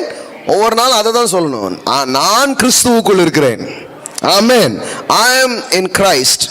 You are in Christ. கிறிஸ்துவுக்குள்ள இப்ப நீங்க இருக்கிறீங்க, புது சிருஷ்டியாக மாற்றப்பட்டிருக்கீங்க. இப்ப கவனிங்க, தேவனுடைய செய்கையாய் இருக்கிறோம். You are the workmanship of God. கடவுளுடைய வேலைப்பாடாக நீங்கள் இருக்கிறீர்கள். கடவுளுடைய வேலைப்பாடா நீங்க இருக்கிறதுனால இப்ப பாருங்க, கடவுள் உங்களை கொண்டு ஒரு திட்டத்தை இந்த பூமியில அவர் செய்ய போகிறார். என்ன செய்ய போறார் பாருங்க. பிகினிங்லேயே நம்ம படிக்கிறோம், நற்கிரியைகளை செய்கிறதற்கு. எல்லாம் சொல்லுங்க, நற்கிரியைகளை செய்கிறதற்கு. அதான் நான் எப்பவுமே பைபிள் சொல்றத நீங்க கவனிச்சீங்கன்னா அது வேற மாதிரி இருக்கு. ஏதோ உங்களுக்கு ஏதோ நல்லது நடக்கிறதே பெரிய விஷயம் நீங்க நினைச்சிட்டு இருக்கிறீங்க. ஆனா கடவுள் சொல்றாரு, உன்னை படைச்சதே 4 பேருக்கு நல்லது செய்யறதுக்கு தான். ஆமென். ஆமா, நற்கிரியைகளை நீங்கள் செய்கிறதற்கு. ஆமென். ஆம்பிளிஃபைடு அந்த இங்கிலீஷ் வெர்ஷன் பெருசா கேட்டேன். நற்கிரியைகளை நீங்கள் செய்கிறதற்கு. எல்லாம் சொல்லுங்க, நற்கிரியைகளை செய்கிறதற்கு. ஆமென். அப்போ நற்கிரியைகளை செய்கிறதற்கு அவர் என்ன பண்ணியிருக்கிறாரா அங்க பாருங்க, அவைகளில் நாம் நடக்கும்படி அவர் முன்னதாகவே அவைகளை ஆயத்தம் பண்ணி இருக்கிறார். எல்லாம் சொல்லுங்க, முன்னதாகவே ஆயத்தம் பண்ணி வைத்திருக்கிறார். ஆமென். அதை தான் உங்களுக்கு சொல்லிட்டு இருக்கிறேன். ஜெகோவா ஜெயரேனா என்ன அர்த்தம்? தேவைகளை முன்பாகவே கண்டு அதற்கான பதிலை ஆயத்தம் செய்து வைக்கிற தேவன். அப்ப கிறிஸ்துவுக்குள்ள உங்களை அழைச்சிருக்கிறார். நீங்க வந்திருக்கீங்க, இயேசுவை ஆண்டவராக ஏற்றுக்கொண்டிருக்கிறீங்க. இப்போ ஒரு புதிய பயணம் உங்க வாழ்க்கையில் ஆரம்பிக்குது. என்ன பயணம்?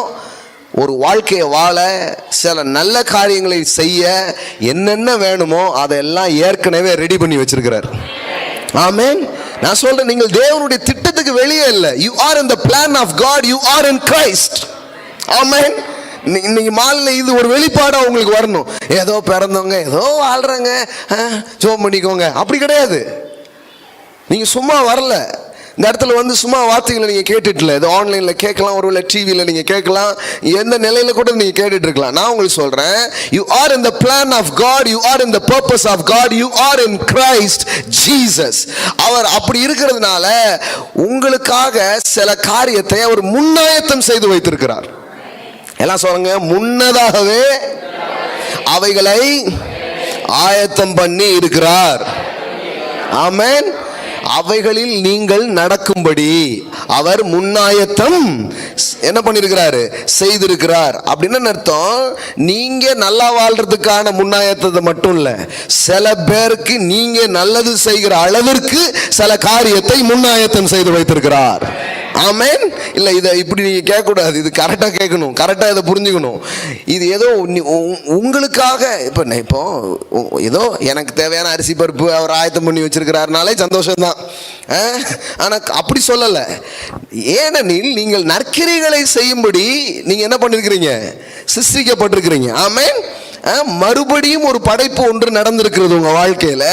அந்த படைப்புக்கு ஒரு நோக்கம் இருக்கிறது. நோக்கம் என்ன? நீங்களே குட் ஒர்க்ஸ் பண்றது, நல்லது செய்யறது. ஆமென்.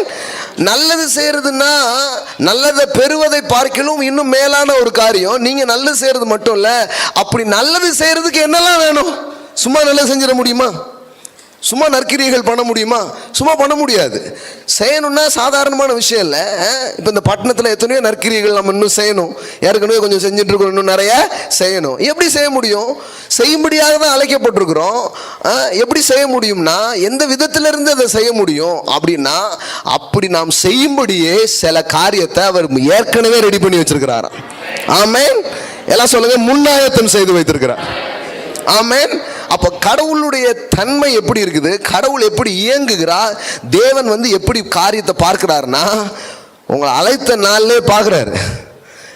இந்த நபரை நான் அழைச்சிருக்கிறேன், இந்த நபர் இப்படிப்பட்ட விஷயத்தெல்லாம் செய்ய போறாரு, அதுக்கு இதெல்லாம் வேணும்னு எல்லாத்தையும் ரெடி பண்ணி வச்சுட்டார். ரெடி பண்ணி வச்சுட்டு தான் உங்களை கிறிஸ்துவுக்குள்ள கிளிக் பண்ணார். ஆமென். எப்போ கூப்பிட்டாரோ அப்போ எல்லாம் ரெடி. ஆமென். எல்லாம் சொல்லுங்க, ஆல்ரெடி எவ்ரிதிங் இஸ் ரெடி. ஆமென். எல்லாம் ரெடியா இருக்குதுங்க. இது புரிஞ்சுன்னா நீங்க கவலைப்பட்டு உட்கார்ந்து இருக்க மாட்டீங்க, நிம்மதியா போய் தூங்குவீங்க. எப்போ நான் கிறிஸ்துவுக்குள்ளே சிருஷ்டிக்கப்பட்டிருக்கிறேன், நான் நற்கிரியைகளை செய்யும்படி தேவனால் தெரிந்து கொள்ளப்பட்டிருக்கிறேன், அப்படி செய்யறதுக்கு என்னெல்லாம் வேணுமோ அதெல்லாம் ரெடியா இருக்குது. ஆமென். முன்னதாகவே அவைகளை ஆயத்தம் பண்ணி இருக்கிறார். அப்ப முன்பாகவே ஆயத்தம் செய்து வைக்கப்பட்டிருக்கிறது. அதனாலதான் நீங்க கவலைப்பட வேண்டாம், நீ கனவு காணுங்கிறார். ஆமென். Don't worry, dare to dream. ஆமென். எல்லாம் சொல்லுங்க, don't worry, dare to dream. நீ கவலைப்படுறதை விட்டுட்டு கனவு காணு. கடவுள் என்ன ஒரு திட்டத்துக்காக அழைச்சிருக்கிறார், ஒரு நோக்கத்துக்காக அழைச்சிருக்கிறார். அந்த நற்கிரியைகளை நான் செய்ய போகிறேன், செய்யறதுக்கு என்னென்ன வேணுமோ எல்லாம் ரெடியா இருக்குது. ஆமென். எல்லாமே ப்ரிப்பேர்டா இருக்கு, எல்லாம் ஆயத்தமாக இருக்கிறது. கிதியோன் கடவுள் உனக்கு இருக்கு இந்த பலத்தோட புறப்பட்டு போ, உன்னை அனுப்புகிறவர் நான் அல்லவான்னு சொன்னா திடீர்னு ஒரு 300 பேர் எங்க இருந்து வர்றாங்க. அப்படின்னா என்ன, உங்களை அழைக்கும் போது எல்லாம் ரெடி பண்ணி வச்சிருக்கிறாருங்க. ஆட்கள் வருவார்கள், பணம் வரும், இடம் வரும், காரியங்கள் எல்லாம் உங்களை நோக்கி வருகிறதை நீங்கள் பார்க்க ஆரம்பிப்பீர்கள். ஏனென்றால் அதற்காக நீங்கள் சிருஷ்டிக்கப்பட்டிருக்கிறீர்கள். ஆமென். அப்ப கடவுளுடைய தன்மையே எப்படி இருக்குது பாருங்க. சும்மா ஏதோ நம்மளுக்கு தேவைகளை ஒவ்வொரு நாளும் வருத்தி எடுக்கிற ஒரு கடவுள் அவர் கிடையாது. ஒவ்வொரு நாளும் தேவைகளை பார்த்து நீ கவலைப்பட்டே எரி அப்படிங்கிறது ஒரு திட்டம் கிடையாது. நிம்மதியே இல்லாமல் வாழு போ அப்படிங்கிறதுலாம் அப்படி வாழ்றதுக்கு கடவுள் விரும்பலை. அதுக்காக அவர் உங்களை படைக்கவே இல்லை. அதனால தான் பாருங்கள், நீங்கள் படைப்பை பார்த்தாலே உங்களுக்கு தெரியும் உங்கள் தேவன் எப்படிப்பட்டவர்ன்ட்டு. படைப்பை பார்த்தாலே நீங்கள் கவனிச்சு பாருங்கள். முதல் நாள், 2வது நாள், 3வது நாள், 4வது நாள், 5வது நாள்னு 6வது நாள்னு எல்லாம் படைக்கிறார். வானம், பூமி, கடல், வளங்கள் எல்லாமே சிருஷ்டிக்கப்படுகிறது. மிருக ஜீவன்கள், நட்சத்திரங்கள் எல்லாமே சிருஷ்டிக்கப்படுது. கடைசியில் 6வது நாளில் தான் யாரை படைக்கிறாரு? மனுஷனை படைக்கிறார். 6ஆம் நாள் தான் மனிதன் படைக்கப்படுறான். ஏன் 6வது நாள் படைக்கப்படுறான்? சிலர் இது பாருங்க, தலைகீழ பைபிள் படிக்கிறவங்க இருப்பாங்க பார்த்துருக்கீங்களா நீங்கள்? பார்க்குறாங்க, அதாவது முக்கியமானதெல்லாம் படைச்சிட்டாரு, கடைசியில் எல்லாத்தையும் படைச்சிட்டு கொஞ்சம் களிமண் இருந்தது கடவுள்கிட்ட, சரி அப்படின்னு ஒரு பொம்மை செஞ்சு மனுஷனை படைச்சிட்டாரு. இது எப்படி இருக்கு பாருங்க. இப்படி ஒரு தாட்டு பாருங்க. என்ன சொல்கிறது, ஆத்தா கோழி வளர்த்தா, மாடு வளர்த்தா, நாய் மட்டும் வளர்க்கலை, இந்த சப்பானியை தான் வளர்த்தா. அந்த மாதிரி எல்லாத்தையுமே கடவுள் பண்ணார். கடைசியில் பார்த்தாரு கொஞ்சோல மண் இருந்தது போல். சரி ஏன் தூர போடுவானேன்னு ஒரு மனு வர்க்கம்னு கொஞ்சம் படிப்போமே, கொஞ்சம் வாழ்ந்துட்டு போட்டோம். ஆடு வாழுது, கோழி வாழுது, என்னதெல்லாமோ படைச்சிருக்கோம், இவங்களும் இருந்துட்டு போட்டுமேன்னு ஏதோ மிச்சம் மண்ணில் நம்மளை படைச்சு விட்ருக்காரு போல். இந்த மாதிரியே ஒரு சிந்தனை பாருங்க. இது அப்படி கிடையாது. இது எப்படிங்கிறது நீங்கள் புரிஞ்சுக்கணும்னா, இப்போ ஒரு திருமணம் நடக்குது, ஒரு ஒரு ஒரு ஒரு ஒரு அரசரோ ஒரு மன்னனோ வராரு, இல்லை ஒரு பெரிய ஆள் வராருன்னா அதுக்கு முன்னாடியே கட் அவுட் கட்டியாவது, போஸ்டர் போட்டாவது, விளக்கு போட்டு எல்லாம் பண்ணா அந்த டேக்கு முன்னா எல்லாம் பண்ணி, இப்போ அந்த டே வரும்போது எல்லாத்தையும் ஆன் பண்ணி விடுவாங்க. இந்த அம்புட்டும் அந்த ஆளுக்காக. ஆமென். தலைகீழ பிடிக்கூடாது. எல்லாத்தையும் கடவுள் படைச்சு பண்ணிட்டு, கோழி கீழே எல்லாம் படைச்சு, கடைசியில் நாய்க்கு எல்லாம் படைச்சிட்டு, கடைசியில் சரி இவனையும் படைப்போம், நாயாவது நன்றி உள்ளது, இவன் நன்றி இல்லாமல் தான் இருக்க போதான், இருந்தாலும் படைச்சு வைப்போம் அப்படிலாம் ஏதோ ஒரு லோ எஸ்டீம் பண்ணி விட்டாங்க பாருங்க. அப்படி கிடையாது. படைப்பே இவனுக்காக தான், சகலமும் இவனுக்காக தான். ஆமென். அவருக்கு என்னன்னா, எனக்கு ஒரு மகன் பிறப்பான், அவன் என்னை போலவே இருப்பான், தனக்கென்று ஒரு பாதை வகுக்காமல் என் தலைவன் வெளியிலே நடப்பான். வேற பேர் பாக்குறாங்க. உண்மையிலே ஆதியாகமம் 1:26 தான் இப்ப நான் சொல்லிட்டு இருந்தேன். பின்பு தேவன் தமது சாயலாகவும் தமது ரூபத்தின்படியும் மனுஷனை படைத்தார் அப்படின்னு அர்த்தம். அவர் சொல்றாரு, எனக்கு ஒரு பையன் பிறக்க போறான், அவன் என்ன மாதிரியே இருக்க போறான். ஆமென். அவன் தான் எல்லாத்தையும் ஆள போறான். தூதர்கள்லாம் பாக்குறாங்க, திடீர்னு நட்சத்திரத்தை கொண்டு மாட்டுறாரு, திடீர்னு அருவிகளை வைக்கிறாரு, எல்லாத்தையும் பார்த்துன்னு எனக்கு ஆச்சரியமா இருக்குது. தூதர்களுக்கெல்லாம் என்னதான் பண்றாரு இவர், எல்லாத்தையுமே பண்ணிட்டே இருக்கிறாருன்னா அவர் சொல்றாரு, எனக்கு ஒரு பையன் பிறக்க போறான். ஆமென். 6வது நாள்ல பார்த்தா ஆதாம் வந்து பிறக்கிறாரு. எல்லாமே உனக்காக தான், ஆண்டு கொள்ளுங்கள் என்று ஆசீர்வதித்தார். ஆமென். இப்போ அதுதான் நீங்க இந்த படைப்பின் கடைசி அம்சம் அல்ல. You are the crown of the creation. Man is the crown of the creation. Amen.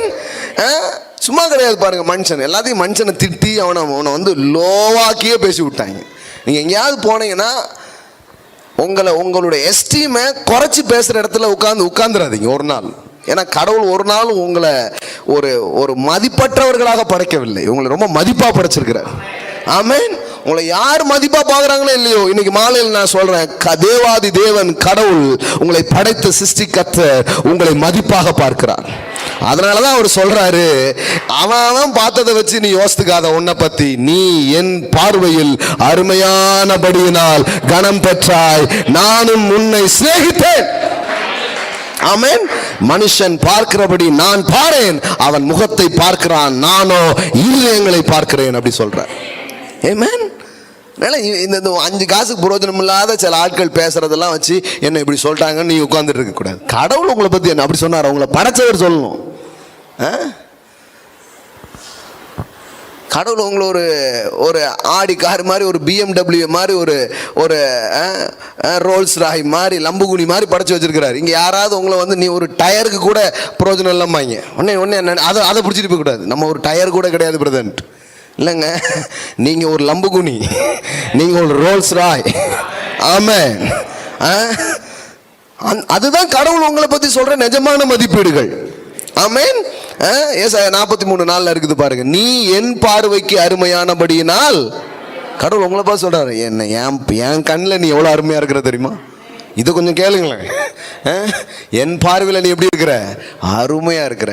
நானும் உன்னை சிநேகித்தேன், ஆதலால் உனக்கு பதிலாக மனுஷர்களையும் உன் ஜீவனுக்கு ஈடாக ஜனங்களையும் கொடுப்பேன். அதாவது உன்னை மீக்கிறதுக்கு என்ன வேணாலும் தரலாங்கிறார். ஆமென். எதை வேணாலும் கொடுத்து ஒன்னு நான் மீட்டுருவேன்றது. ஆமென். ஆமா, கடவுள் உங்களை அவ்வளவு வேல்யூவா பாக்குறாருங்க, உங்களை மதிப்பா பாக்குறாரு.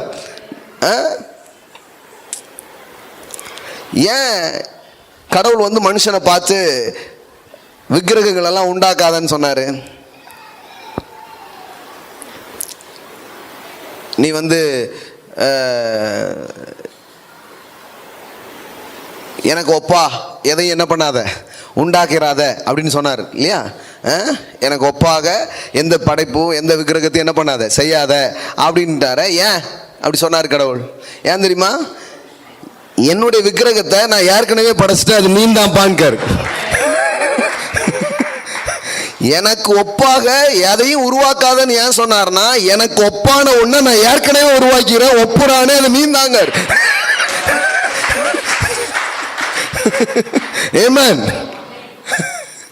நான் சொல்றேன், நம்மளை விக்கிரகங்களை பண்ணக்கூடாதுன்னு சொன்ன கடவுளே ஒரு விக்கிரகத்தை பண்ணிருக்கிறாரு, அது நீங்க தான். ஆமென். கடவுள் படைத்த விக்கிரகம் நீங்க தான். ஆமென். தேவனே உண்டாக்கின சிலை, தேவன் தன்னை போலவே உருவாக்கின ஒரு அம்சம், அது நீ தான். ஆமென். அதனாலதான் நீ செய்யாதப்பா நான் செஞ்சுட்டேங்கிறார். என்ன பார்க்கணுமா? உனக்கு கண்ணாடியில் போய் உன்னை பார், நீ நான். That's a true, my friend. இதெல்லாம் நமக்கு தெரியல, இப்பெல்லாம் நம்மளை பார்க்கல, யாருமே நமக்கு இந்த மாதிரி தான் நீங்க இருக்கிறீங்கிறத நமக்கு சொல்லித்தரல. அதனால நம்ம என்னெல்லாமோ நினைச்சிட்டு இருக்கோம். நம்ம மதிப்பை இந்த உலகத்துல சம்பாதிக்கிறதுக்கு போராடுறோம். ஆனா நான் உங்களுக்கு சொல்லட்டுமா, நீங்கள் இயல்பிலேயே மதிப்பானவர்களாக இருக்கிறீர்கள். ஏதாவது உங்க வாழ்க்கையில இனிமே வந்தாதான் நீங்க மதிப்புங்கிறது இல்லை. நீங்க ஏற்கனவே மதிப்பாக இருக்கிறீர்கள். ஆமென். இது தெரியாதனால தான் நம்ம எல்லாத்தையும் வாழ்க்கையில கொண்டு வந்து நம்முடைய மதிப்பை சம்பாதிக்கிறதுக்கு ட்ரை பண்றோம். அதை எதையும் பண்ணிட்டா என்ன மதிச்சிருவீங்களா அப்படின்னு நம்ம எல்லாத்தையும் ஒவ்வொரு நாளும் போராடுறோம். ஆனா கடவுள் சொல்றாரு, அதெல்லாம் ரைட்டு, அதெல்லாம் நீ அனுபவிக்க பயன்படுத்த, ஆனால் பொருட்களை வைத்து உன் மதிப்பை ஒருபோதும் போட முடியாது. Your net worth is not your self worth. உனக்கு இருக்கும் சொத்துக்களை வைத்து உன் மதிப்பை ஒருபொழுதும் போடவே முடியாது. ஏன்னா அத்தனை சொத்துக்களை விட நீ மதிப்பானவனாக இருக்கிறான். அதனாலதான் உலகம் முழுவதையும் மனிதன் ஆதாயப்படுத்தி கொண்டாலும் தன் ஆத்துமாவை நஷ்டப்படுத்தினால் அவனுக்கு லாபம் என்ன அப்படின்னு சொன்னார். ஏன்னா ஆத்துமா, அவனுடைய சோல், ஒரு சிங்கிள் மேனுடைய வேல்யூ இந்த உலகத்தில் இருக்கிற எல்லா மெட்டீரியலை விட அது மதிப்பானதாக இருக்கிறது. அதனாலதான் கடவுள் மனிதனை மீட்க ஒரு பொருளை தரவில்லை, வேற எந்த செயலும் செய்யாமல் தன் குமாரனே இறங்கி வந்து ரத்தம் சிந்தி மரிப்பதின் மூலமே இவன் மீட்கப்பட முடியும் என்பதற்காக உங்கள் ஜீவனுக்கு ஈடாக தன் மகனையே கொடுத்தார். தாங்க பைபிள்ல இருக்கிற செய்தி. நீங்கள் பொன்னினாலும் வெள்ளியினாலும் மீட்கப்படாமல் விலையேற பெற்ற ரத்தத்தால் நீங்கள் விலைக்கு வாங்கப்பட்டிருக்கிறீர்கள் என்று வேதம் சொல்லுகிறது. ஆமென். ஒரு பொருளுடைய மதிப்பு அதற்காக செலுத்தப்படுகிற விலையை வைத்து நாம் தீர்மானிக்கிறோம். போய் அந்த டேக்கை பார்க்குறோம், ப்ரைஸ் டேக்கை பார்க்குறோம். ஓஹோ, இந்த வைர நெக்லஸ் 15 லட்சமா அப்படி பார்க்குறோம். அந்த அந்த டேக் வச்சு தான் அதனுடைய மதிப்பு என்ன பண்ணப்படுகிறது, சொல்லப்படுகிறது. அந்த விலையை வைத்து அந்த பொருள் எவ்வளவு, அதுக்கு செலுத்தப்படுகிற விலையை வைத்து அதனுடைய மதிப்பு சொல்லப்படுகிறது. உங்களுக்கு தெரியுமா உங்களுக்காக செலுத்தப்பட்டது எது, உங்களுக்காக கொடுக்கப்பட்டது எது? சாதாரணமானது இல்லை. பொன்னோ வெள்ளியோ அல்ல. அங்கே போட்டிருக்கு பாருங்க, பொன்னினோ வெள்ளினாலோ அல்ல.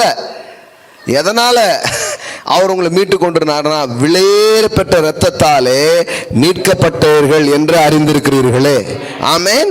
You are redeemed or you are purchased by the precious blood. விலையேற பெற்ற இரத்தம். உங்க மேலே ஒரு டேக் தொங்குது, அதை படிச்சு பாருங்க. the blood of Jesus ன்னு போட்டிருக்குது. That is your price tag, my friend. Amen. நீங்க உங்களை சாதாரணமா நினைச்சிட்டு உட்கார்ந்துட்டு இருக்காதீங்க. என் விலையே அவர் ரத்தங்க. அவர் எனக்காக இறங்கி வந்ததுங்க, எனக்காக செஞ்சதுங்க, என் மதிப்பை உணர்த்தது என் கடவுள். என்னை போலவே இந்த பூமிக்கு இறங்கி வந்தார். ஆமென். இயேசு வந்ததே உங்களுக்கு வேல்யூ ஆடட் பண்றதுக்கு தான். ஏன்னா நம்ம தான் வேல்யூ இல்லாமலே உட்கார்ந்து இருக்கிறோமே. அதனாலதான் அவர் பேசுற ஒவ்வொரு பிரசங்கத்தையும் கவனிச்சு பாருங்க. பூக்களை விட நீங்கள் விசேஷித்தவர்கள், பறவைகளை விட நீங்கள் விசேஷித்தவர்கள். ஏன்னா நம்ம கடைசியா படிச்சதுனால இவன் தான் ஏதோ இந்த கடைக்கு சில இதில் கடைக்குட்டி பிள்ளைங்களும் ரொம்ப பெருசாக பார்ப்பாங்க. சில இதில் பார்த்தீங்கன்னா வேண்டான்னு நினச்சேன் இவனு வந்து தொலைச்சிட்டானாங்கிற மாதிரி பார்ப்பாங்க. பார்த்துருக்கீங்களா நீங்கள்? அன்னைக்கு ஒருத்தவங்க அவங்க வீட்டில் பொம்பளை பிள்ளையாக பிறந்திருக்கு. கடைசி பிள்ளைக்கு பேர் வந்து போதும் பொண்ணு, இனிமே பொண்ணு வேண்டாம் அப்படின்னா அதுக்கு பேரே என்னதுதான் பாருங்க. அவன் என்ன பேர் வைத்தானோ அதுவே ஆயிட்டு. அது மாதிரி பேரே என்னதுதான், போதும் பொண்ணு, போதும். எப்படி இருக்கும் பாருங்க. அதுக்கு எப்படி இருக்கும், நம்ம ஒன்றுமே இல்லை போல அப்படிங்கிற ஒரு எண்ணத்தை தான் கொண்டு தந்து விட்டாங்க. நீங்கள் பாருங்கள், கடவுளுடைய வார்த்தையிலிருந்து உங்கள் மதிப்பை பெற்றுக்கொள்ளுங்க. கடவுள் உங்களை அப்படி படைக்கலை, உங்களை அப்படி பார்க்கல. இந்த மனுஷன் ரொம்ப முக்கியமானவங்கிறதுனால 6 நாட்களும் இவனுக்கு வேண்டிய எல்லாம் படைக்கப்பட்டிருக்கிறது. ஆமென். எல்லாம் சொல்லுங்க, எனக்கு வேண்டியதெல்லாம் உண்டாக்கப்பட்டிருக்கிறது. ஆமென். இன்னும் சொல்லட்டுமா, கடவுள் ஒரு பற்றாக்குறையின் கடவுள் அல்ல. God is a God of El Shaddai. He is more than enough. முதல் மனிதனை கடவுள் இந்த பூமியில் படைப்பதற்கு முன்பாகவே கடைசி மனிதனுக்கும் என்ன தேவையோ அதை படைத்து விட்டுதான் அவர் முதல் மனிதனை படைத்தார். ஆமென். இது நீங்க நம்புறீங்களா? இது நீங்க நம்பலன்னு வைங்களா, இன்னைக்கு நடந்து கொண்டிருக்கிற எல்லா பொருளாதார பற்றாக்குறைக்கு பின்னாடி கடவுள் இருக்கிறாருன்னு அர்த்தம். தன்னால் போஷிக்க முடியாத பிள்ளைகளை பொறுப்பற்ற ஒரு தகப்பன் பெற்று தள்ளிவிட்டது போல கடவுள் இன்னைக்கு காட்டப்படுறார்.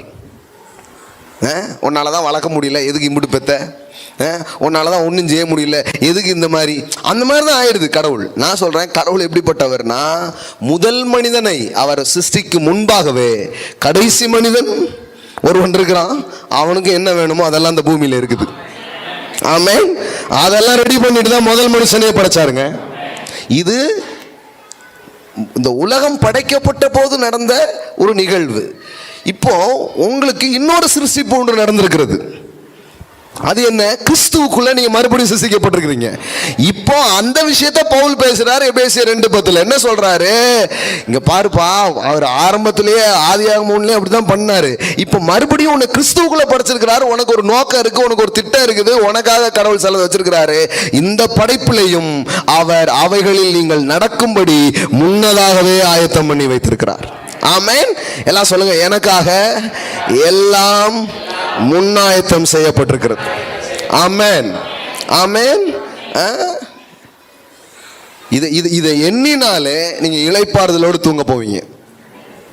எல்லாம் ரெடியா இருக்குதுங்க, ரெடியா இருக்குது. ரெடியா இருக்கிறது வர வேண்டிய இடத்திற்கு வர முடியாத சூழல் இருந்தாலும் வரும்.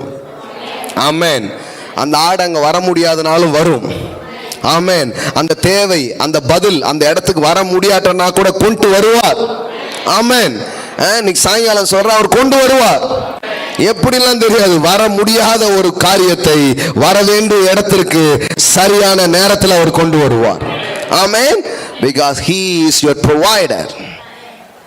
The Lord is your provider. He will provide.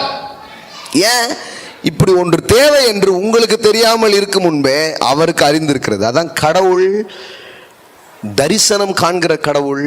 கடவுள் முன்னாடியே பார்க்கிறார். இதைத்தான் உங்களுக்கு அவர் தந்திருக்கிறார். ஆமென். இப்போ இதைதான் சொல்ல வந்தேன் நான். அதை தான் யாக்கோபுல நாம் படிக்கிறோம். போகும்படி யோசிக்கும் இடம் எதுவோ அதற்கு நேராக பெரிய கப்பல் சிறிய சுக்கானால் திருப்பப்படுவது போல கடவுள் உங்க வாழ்க்கையை கூட எப்படி தான் படைச்சிருக்கிறாரு, உங்களையும் எப்படி படைச்சிருக்காருன்னா அவரை மாதிரியே படைச்சிருக்கிறாரு. நீங்களும் போகும்படி யோசிக்கும் ஒரு இடத்தை, டார்கெட்டை நீங்க பார்த்து அதை போய் அடையக்கூடியவர்களாக அவர் உங்களை படைத்து வைத்திருக்கிறார். ஆமென். எல்லாம் சொல்லுங்க, நான் தேவனுடைய சாயல்ல இருக்கிறேன், தேவனை போல் இயங்கும்படி படைக்கப்பட்டிருக்கிறேன். ஆமென். முதல்ல இன்னைக்கு என்ன பார்த்துக்கிறோம்னா, கர்த்தர் எப்படி அப்படி செய்யறாருன்னா அவர் முன்னாடியே பார்க்கிறார், முன் ஆயத்தங்களை செய்து வைத்திருக்கிறார். இது நம்புங்க, எனக்காக எல்லாம் ஆயத்தமாக்கப்பட்டிருக்கிறது. எனக்காக எல்லாவற்றையும் தேவன் ஆயத்தம் செய்து வைத்திருக்கிறார். ஆமென். பாருங்க, இன்னும் ஒரே ஒரு வசனம் வாசித்துட்டு ஜெபம் பண்ணுவோம். Thank you Holy Spirit. ஆமென். ஹல்லேலூயா. 1 கொரிந்தியர்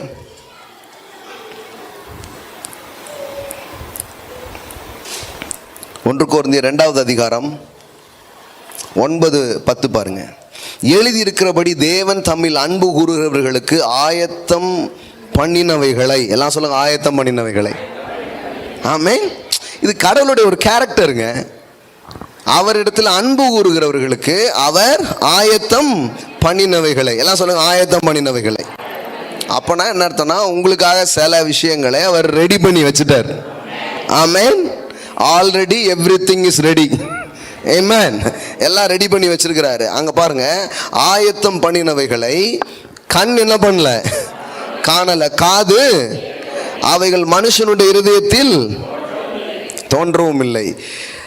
நமக்கோ, எல்லாம் சொல்லுங்க, நமக்கோ. நிறைய பேர் என்ன பண்ணாங்கன்னா, அது யாருக்குங்க தெரியும் அப்படின்னு பைபிளை மூடிட்டு போயிட்டாங்க. ஆமா, பழைய ஏற்பாட்டுலாம் பாருங்க, இப்படிதான் இருக்கும். கண் காணல, காது கேட்கல, கடவுள் என்ன வச்சிருக்காரு யாருக்குமே தெரியாது, அதெல்லாம் தெரியுமாங்க, அதெல்லாம் தெரியாதுங்க அப்படின்னு எல்லாரும் வீட்டுக்கு போயிட்டு வாங்க அப்படின்ட்டாங்க. பைபிள் அப்படி சொல்ல. பைபிள் எப்படி சொல்லுது பாருங்க, நமக்கோ, எல்லாம் சொல்லுங்க, நமக்கோ தேவன் அவைகளை, எவைகளை, எதெல்லாம் ஆயத்தம் பண்ணி வச்சிருக்கிறாரோ அவைகளை, எதெல்லாம் அவரிடத்தில் அன்பு கூறுற உங்களுக்காக அவர் என்னெல்லாம் வச்சிருக்கிறார் அவை எல்லாவற்றையும் தமது ஆவியினாலே வெளிப்படுத்தினார். எதுக்கு உங்களை கூப்பிட்டு வந்திருக்கிறார்? ஒரு வெளிப்பாட்டை கொடுக்கறதுக்காக. உனக்காக நான் என்ன வச்சிருக்கிறேன் அப்படிங்கிறத எந்த கண்ணும் காணல, எந்த காதும் கேட்கல, ஆனா உங்களுக்கு அதை வெளிப்படுத்தும்படி உங்களை கொண்டு வந்திருக்கிறார். ஆமென். வெளிப்படுத்தினார். அந்த ஆவியானவர் எல்லாவற்றையும் தேவனுடைய ஆழங்களையும் ஆராய்ந்திருக்கிறார். ஆமென்.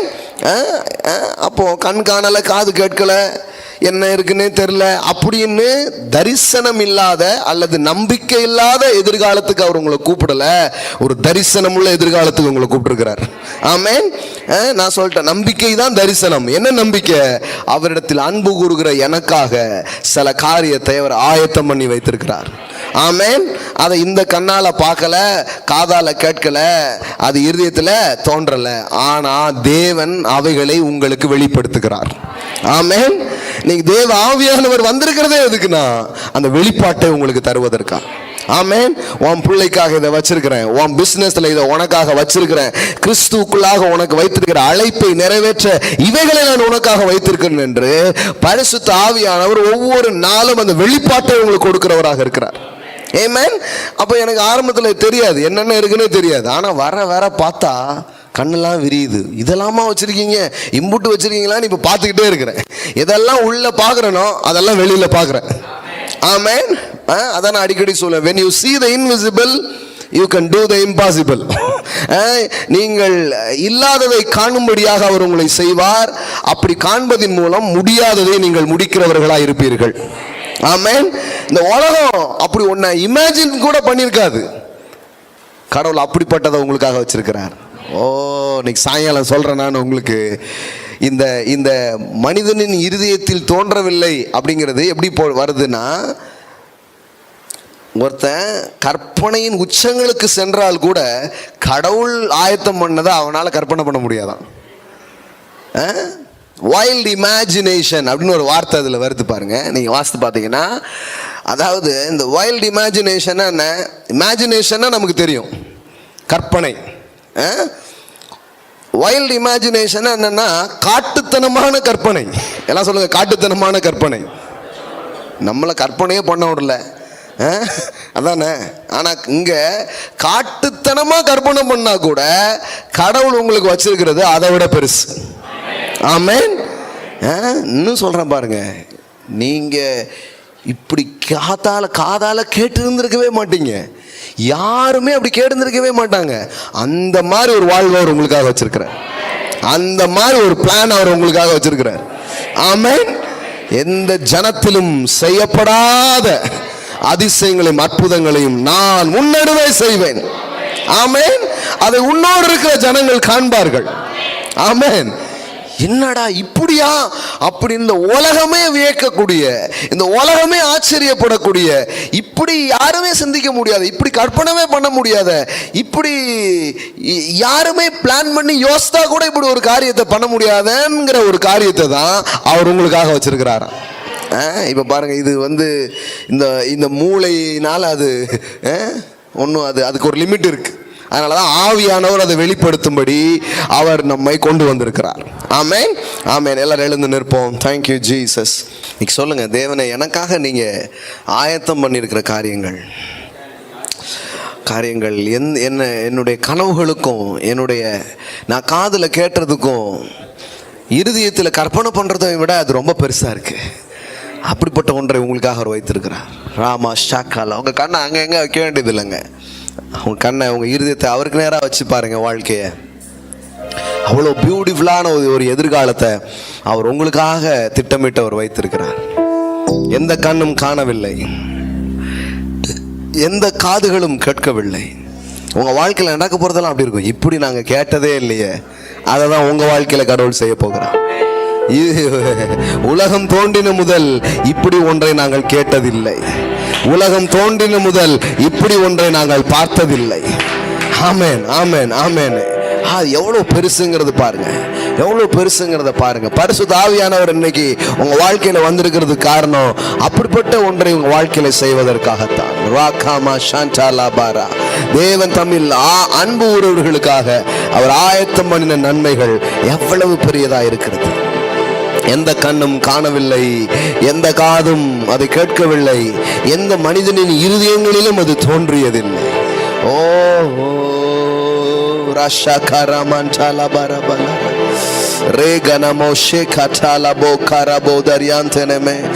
ஹalleluya, hallelujah.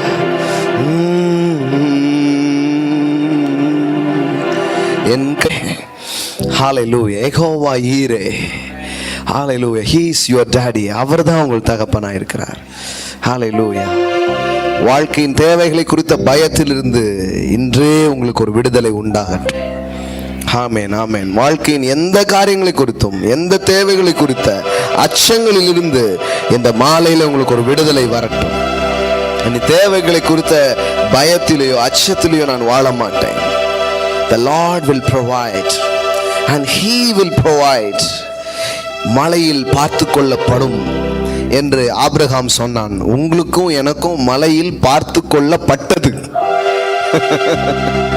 கல்வாரி சிலுவை, அந்த கொல்கதா மலையிலே உங்கள் பாவங்கள், சாபங்கள், தரித்திரங்கள், நோய்கள், வாழ்க்கையின் அனைத்து காரியங்களுக்கும் ஆமென் ஒரு விடுதலையும் ஒரு தீர்வையும் ஒரு நாள் அந்த மலையில் பார்த்து கொள்ளப்படும் என்று ஆபிரகாம் சொன்னான். ஆனால் உங்களுக்காக எனக்காக 2000 ஆண்டுகளுக்கு முன்பாக அந்த மலையில் அந்த பர்வதத்தில் பார்த்து கொள்ளப்பட்டது. அங்கே உங்கள் சுகம் உண்டாக்கப்பட்டிருக்கிறது, அங்கே உங்களுக்கு செழிப்பு உண்டாக்கப்பட்டிருக்கிறது, அங்கே உங்கள் தேவைகளுக்கான பதில்களை தேவன் தன் குமாரன் மூலமாக அவர் உண்டாக்கி வைத்திருக்கிறார். ஆமென், ஆமென், ஆமென், ஆமென், ஆமென், ஆமென், ஆமென். இயேசு சிலுவையில் இப்படி சொன்னார், இட் இஸ் finished. உனக்காக என்ன பண்ணணுமோ அதெல்லாம் நான் செய்து முடித்திருக்கிறேன். ஆமென், ஆமென். எல்லாம் முடிக்கப்பட்டிருக்கிறது, எல்லாம் முன் ஆயத்தம் செய்யப்பட்டிருக்கிறது. ஆமென், ஆமென், ஆமென். அந்த அந்த அந்த அந்த ரெஸ்டுக்குள்ள அவர் உங்களை அழைக்கிறார். அந்த இளைப்பாறுதலின் மண்டலத்துக்குள்ளே அவர் உங்களை அழைக்கிறார். ஆமென், ஆமென். என் தேவன் எனக்காக யாவற்றையும் செய்து முடித்திருக்கிறார். ஆமென், ஆமென், ஆமென். ஹalleluya, ஹalleluya, ஹalleluya. ஓ ஷேகரனா ஹசேகரே. இன்னைக்கே தேவைகளை குறித்த வாழ்க்கையின் என்னத்தை உண்போம், என்னத்தை உடுத்துவோம், என்ன பண்ணுவோம், அதை எப்படி செய்வோம், அந்த பயத்திலிருந்து வெளியே வாங்க.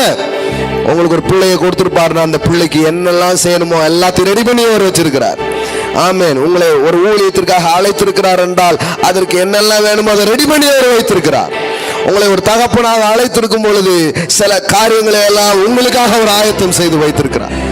உங்கள் அழைப்புக்கும் உங்களை கடவுள் தெரிந்து கொண்ட காரியங்களுக்கும் வேண்டியவர்கள் ஆயத்தமாய் அது இருக்கிறது. Thank you daddy, thank you daddy, thank you daddy.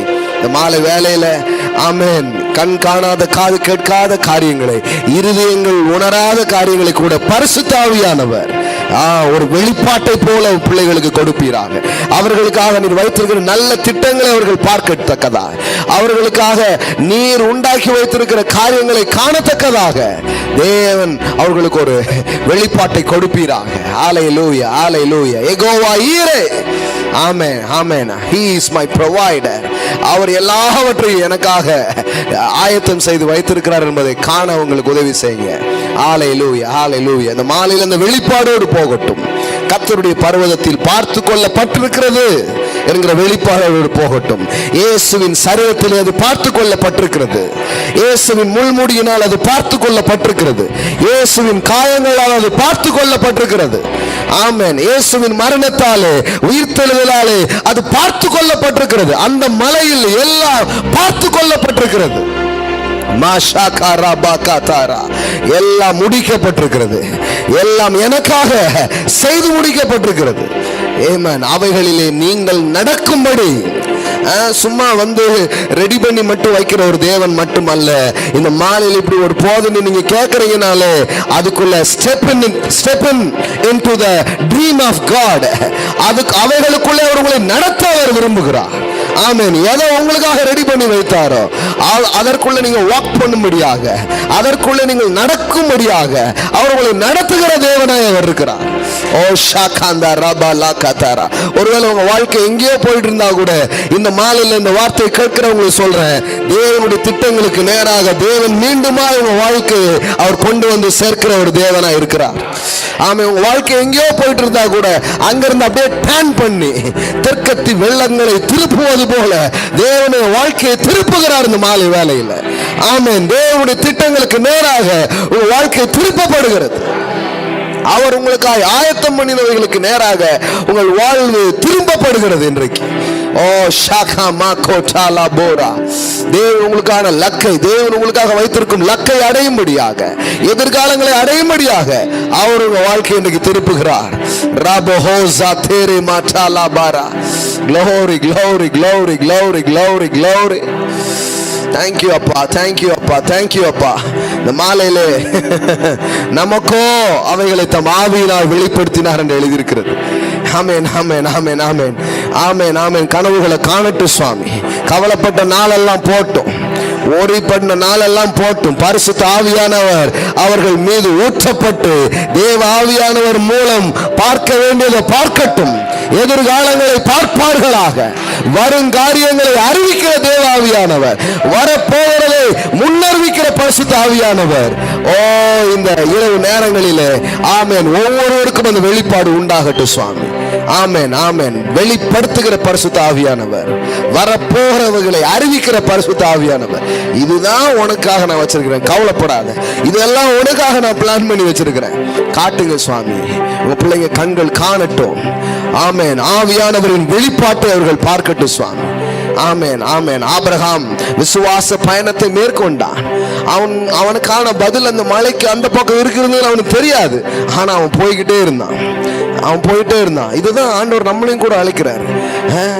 பயந்துட்டு உட்கார்ந்துட்டு இருக்காத, நீ போயிட்டே இரு. the other side of mountain, இந்த மலைக்கு அந்த பக்கம் உனக்கான பதில் வந்து கொண்டே இருக்கிறது, உனக்கான காரியம் வந்துகிட்டே இருக்குது. உன் கையில என்ன இருக்கோ அதை வச்சு நீ பயணம் பண்ணி கொண்டே இரு. நெருப்பும் கட்டை இருக்குதா, பயணம் பண்ணிக்கிட்டே இரு. உனக்கான அந்த உனக்கு பதிலான அந்த காரியம் அந்த பின்புறம் வந்து கொண்டே இருக்கிறது, அது ஏறி வந்து கொண்டே இருக்கிறது. ஆமென், ஆமென், ஆமென், ஆமென், ஆமென், ஆமென். அதனாலதான் we are not walk by sight, we are walk by faith. நாம் தரிசித்து நடவாமல் விசுவாசித்து நடக்கிறோம் என்று எழுதியிருக்கிறது. ஆமென் டாடி. இந்த மாலை வேளையில இது கேட்கிற பிள்ளைகளுக்கு ஒரு விசுவாச கண்கள், விசுவாச தரிசன பார்வைகள் அவர்களுக்கு உண்டாகட்டும். தூரத்தில் இருந்து இரையை பார்க்கும் கழுகு கண்களை போல ஆமென் தேவன் வைத்திருக்கும் காரியங்களை பார்க்கும் கண்கள் அவர்களுக்கு உண்டாவதாக. ஆமென். தரிசன கண்களாய் கண்கள் மாறட்டும், மன கண்கள் பிரகாசமடையட்டும். ஆமென், ஆமென், ஆமென். பார்க்கட்டும், நான் கிறிஸ்துவுக்குள் இருக்கிறேன், எனக்காக தேவன் வைத்திருக்கிற ஆயத்தங்கள் நன்மைகள் பெரியது என்பதை பார்க்கட்டும். உதவி செய்யறதற்காக நன்றி, இயேசுவின் நாமத்தினால் பிதாவே. Amen. Hallelujah. Wow. Wow. What a glorious Father we have. What a glorious Father we have. What a glorious Father we have. Makara satara boko. Hallelujah. Yes, yes. சாதாரணமா இல்ல பாருங்க, நம்ம என்னமோ வாழ்றோம், அப்படி கிடையாது. கடவுளுடைய வாக்கு தத்தங்களால், கடவுள் தந்திருக்கும் வாக்கு தத்தங்களை கொண்டு ஆபிரகாம் தன் மகனுக்கான ஒரு தரிசனத்தை பார்த்தது போல பாருங்க. ஒவ்வொரு நாள் சும்மா கிடையாது, இதுல இருக்கிற எவ்ரி ப்ராமிஸ், ஒவ்வொரு வாக்கு தத்தங்களும் உங்களுடையதா இருக்கிறது. இதை வச்சு பாருங்க, இப்படி சொல்லியிருக்கு, எதிர்காலம் இப்படி இருக்கும், என் குடும்பம் இப்படி இருக்கும், என் சமூகம் இப்படி இருக்கும், என் சபை இப்படி இருக்கும், என் உறவுகள் இப்படி இருக்கும் பாருங்க. இதுல இருந்து தான் தரிசனம் பிறக்கிறது. ஆவியானவர் அதை முத்திரை போடுவார் உங்க வாழ்க்கையில. ஆமென். அதனால நம்பிக்கையற்ற வேதம் சொல்லுகிறது, அவள் வரும் காரியங்களை குறித்து மகிழுகிறாள். ஆமென், ஆமென். சபை அப்படி மகிழணும்னு தேவன் விரும்புகிறார். நீதிமொழி 31 படிக்கிறோம், இந்த குணசாலியான பெண் அவ கவலைப்பட்டு இருக்கிற பெண் கிடையாது. அவ எப்படிப்பட்டவள்லாம் வரும் காரியங்களை குறித்து மகிழுகிறாள். ஆமென். வரப்போற காரியத்தை குறித்து சந்தோஷப்படுறா. அப்படின்னா என்ன, ஒரு நல்ல ஃபியூச்சர் அவ பாக்குறா. நான் சொல்றேன், தேவன் உங்களுக்கு என்ன ஒரு வளமான எதிர்காலத்தை அவர் வைத்திருக்கிறார். ஆமென். அதை பாருங்க, அதை பாருங்க, பாருங்க. அதனாலதான் இப்படிப்பட்ட வாக்கு தத்தங்களாலே நாம தேவையில்லாத குப்பையில் இருந்தெல்லாம் அது நம்மளை விடுதலையாக்கு. தரிசனம் இல்லாத இடத்தில் ஜனங்கள் சீர்கெட்டு போகிறார்கள். எங்கு தரிசனம் இருக்கிறதோ அங்க வாழ்வு சீர்பட ஆரம்பிக்கிறது. ஆமென். ஏன் நான் அதை இதெல்லாம் கர்த்தர் எனக்காக சொல்லியிருக்கிறாரு, அதை பார்த்து நான் போயிட்டே இருக்க போறேன். வாழ்க்கை லைஃப் ஸ்டைலே வேற மாதிரி ஆயிடும். கண்ட பேச்சுக்கெல்லாம் நீங்க கேட்க மாட்டீங்க. எனக்காக இதை வச்சிருக்கிறாரு, முன்னாயத்தம் பண்ணியிருக்கிறார், நான் அதை பார்ப்பேன். அப்படி போயிடும் பாருங்க. தரிசனம் வந்துடுச்சு. இப்போ கண்டதையும் நீங்க எல்லாரும் மாதிரி நீங்க யோசிக்க மாட்டீங்க, எல்லாரும் மாதிரி பேசிட்டு உட்கார்ந்து இருக்க மாட்டீங்க. உங்களுக்கு தெளிவா தெரிஞ்சிருச்சு. வாக்கு தத்தங்கள் மூலமாய், பரிசுத்த ஆவியானவர் மூலமாய் உங்கள் வாழ்வுக்கான தேவ தரிசனத்தின் திட்டத்தை நீங்க பார்க்க ஆரம்பிச்சிட்டீங்க. ஆமென். வேதத்தை உட்கார்ந்து வாசிங்க, கடவுளோட மனம் திறந்து பேசுங்க. இன்னும் வெளிப்பாட்டை கொட்டுவார் உங்க மேல. ஆமென். கனவுகளை ஊத்துவார் உங்க மேல. நீங்க கற்பனை பண்ணாத காரியத்தெல்லாம் உங்க மேல ஊத்துவார். உங்க பிள்ளைகளை குறித்து ஊத்துவார், உங்க ஊழியங்களை குறித்து, உங்கள் சபைகளை குறித்து, இந்த சமூகத்தை குறித்து ஊத்துவார் பாருங்க. அப்படி உங்க மேல அது வரும். ஆமென். அப்பெல்லாம் சில வருஷங்கள் முன்னாடி நான் அப்படி பார்த்து எதெல்லாம் ஒரு பேப்பர்ல ஒரு நோட்ல எழுதி வச்சனோ, இன்னைக்கு நான் அதெல்லாம் நிஜமா இருக்கிறத பார்க்கிறேன். ஆமென். அன்னைக்கு அதுக்கான எந்த சாத்தியக்கூறுகளும் கிடையாது. தேவன் அந்த மாதிரி காரியங்களை, தரிசனத்தை உள்ள போடும்போது அதுக்கான ஒரு விஷயமும் என் முன்னாடி இருந்ததே கிடையாது. ஆனா இன்னைக்கு நான் பார்க்கிறேன், அந்த கனவுக்கு என்னென்ன வேணுமோ எல்லாம் ரெடியா இருக்கு பாரு. ஆமென். எல்லாம் இந்த மாதிரி ஒரு இடம் ரெடியா இருக்குது. கடவுள் பாருங்க, ஒரு குடும்பத்தை எழுப்பி அவங்க ஒரு லேண்ட் வாங்க வச்சு அதை அழகா கட்டி இந்தாங்க கையில அப்படின்னு கொடுக்குற மாதிரி ஒன்று ரெடி பண்ணி வச்சிருக்கிறாரு பாரு. யோசித்து பாருங்க. இன்னும் சொல்லட்டுமா, இதே பக்கத்துல ஒரு இதுல தான் மலைக்கு இந்த பக்கம் நான் நின்றுட்டு ஏறிட்டு போன மாதிரி இருந்தது. இந்த ஜாயன் ரெசிடென்சி ஹோட்டல் அதில் தான் நான் ஆரம்பித்தேன். அதர் சைடில், பக்கத்து சைடில் கடவுள் ஒன்று வச்சுருந்துருக்கிறாரு. ஆனால் அன்னைக்கு நான் ஒரு ஃபெய்த் ஜேர்னி ஒன்று பண்ண வேண்டியது இருந்தது. என்ன ஜேர்னி? இப்போ என்ன இருக்குது, கொஞ்சம் என்ன இருக்குது, இதை வச்சுக்கிட்டு இந்த பக்கம் போயிட்டு இருக்க வேண்டியது இருந்தது. ஆனால் எனக்கு தெரியாது இந்த பக்கம் கடவுள் ஒன்று ரெடி பண்ணி வச்சிருக்கிறாரு. இதை விட வேற என்ன உங்களுக்கு நான் பெருசா சொல்ல முடியும்? எங்கேயோவா சொல்ல முடியும்? இந்த தெருவுக்குள்ள அன்னைக்கு இந்த தெருவில் முதல் இதில் உட்கார்ந்து இருக்கும்போது ஊழியத்தை விட்டுறலாமா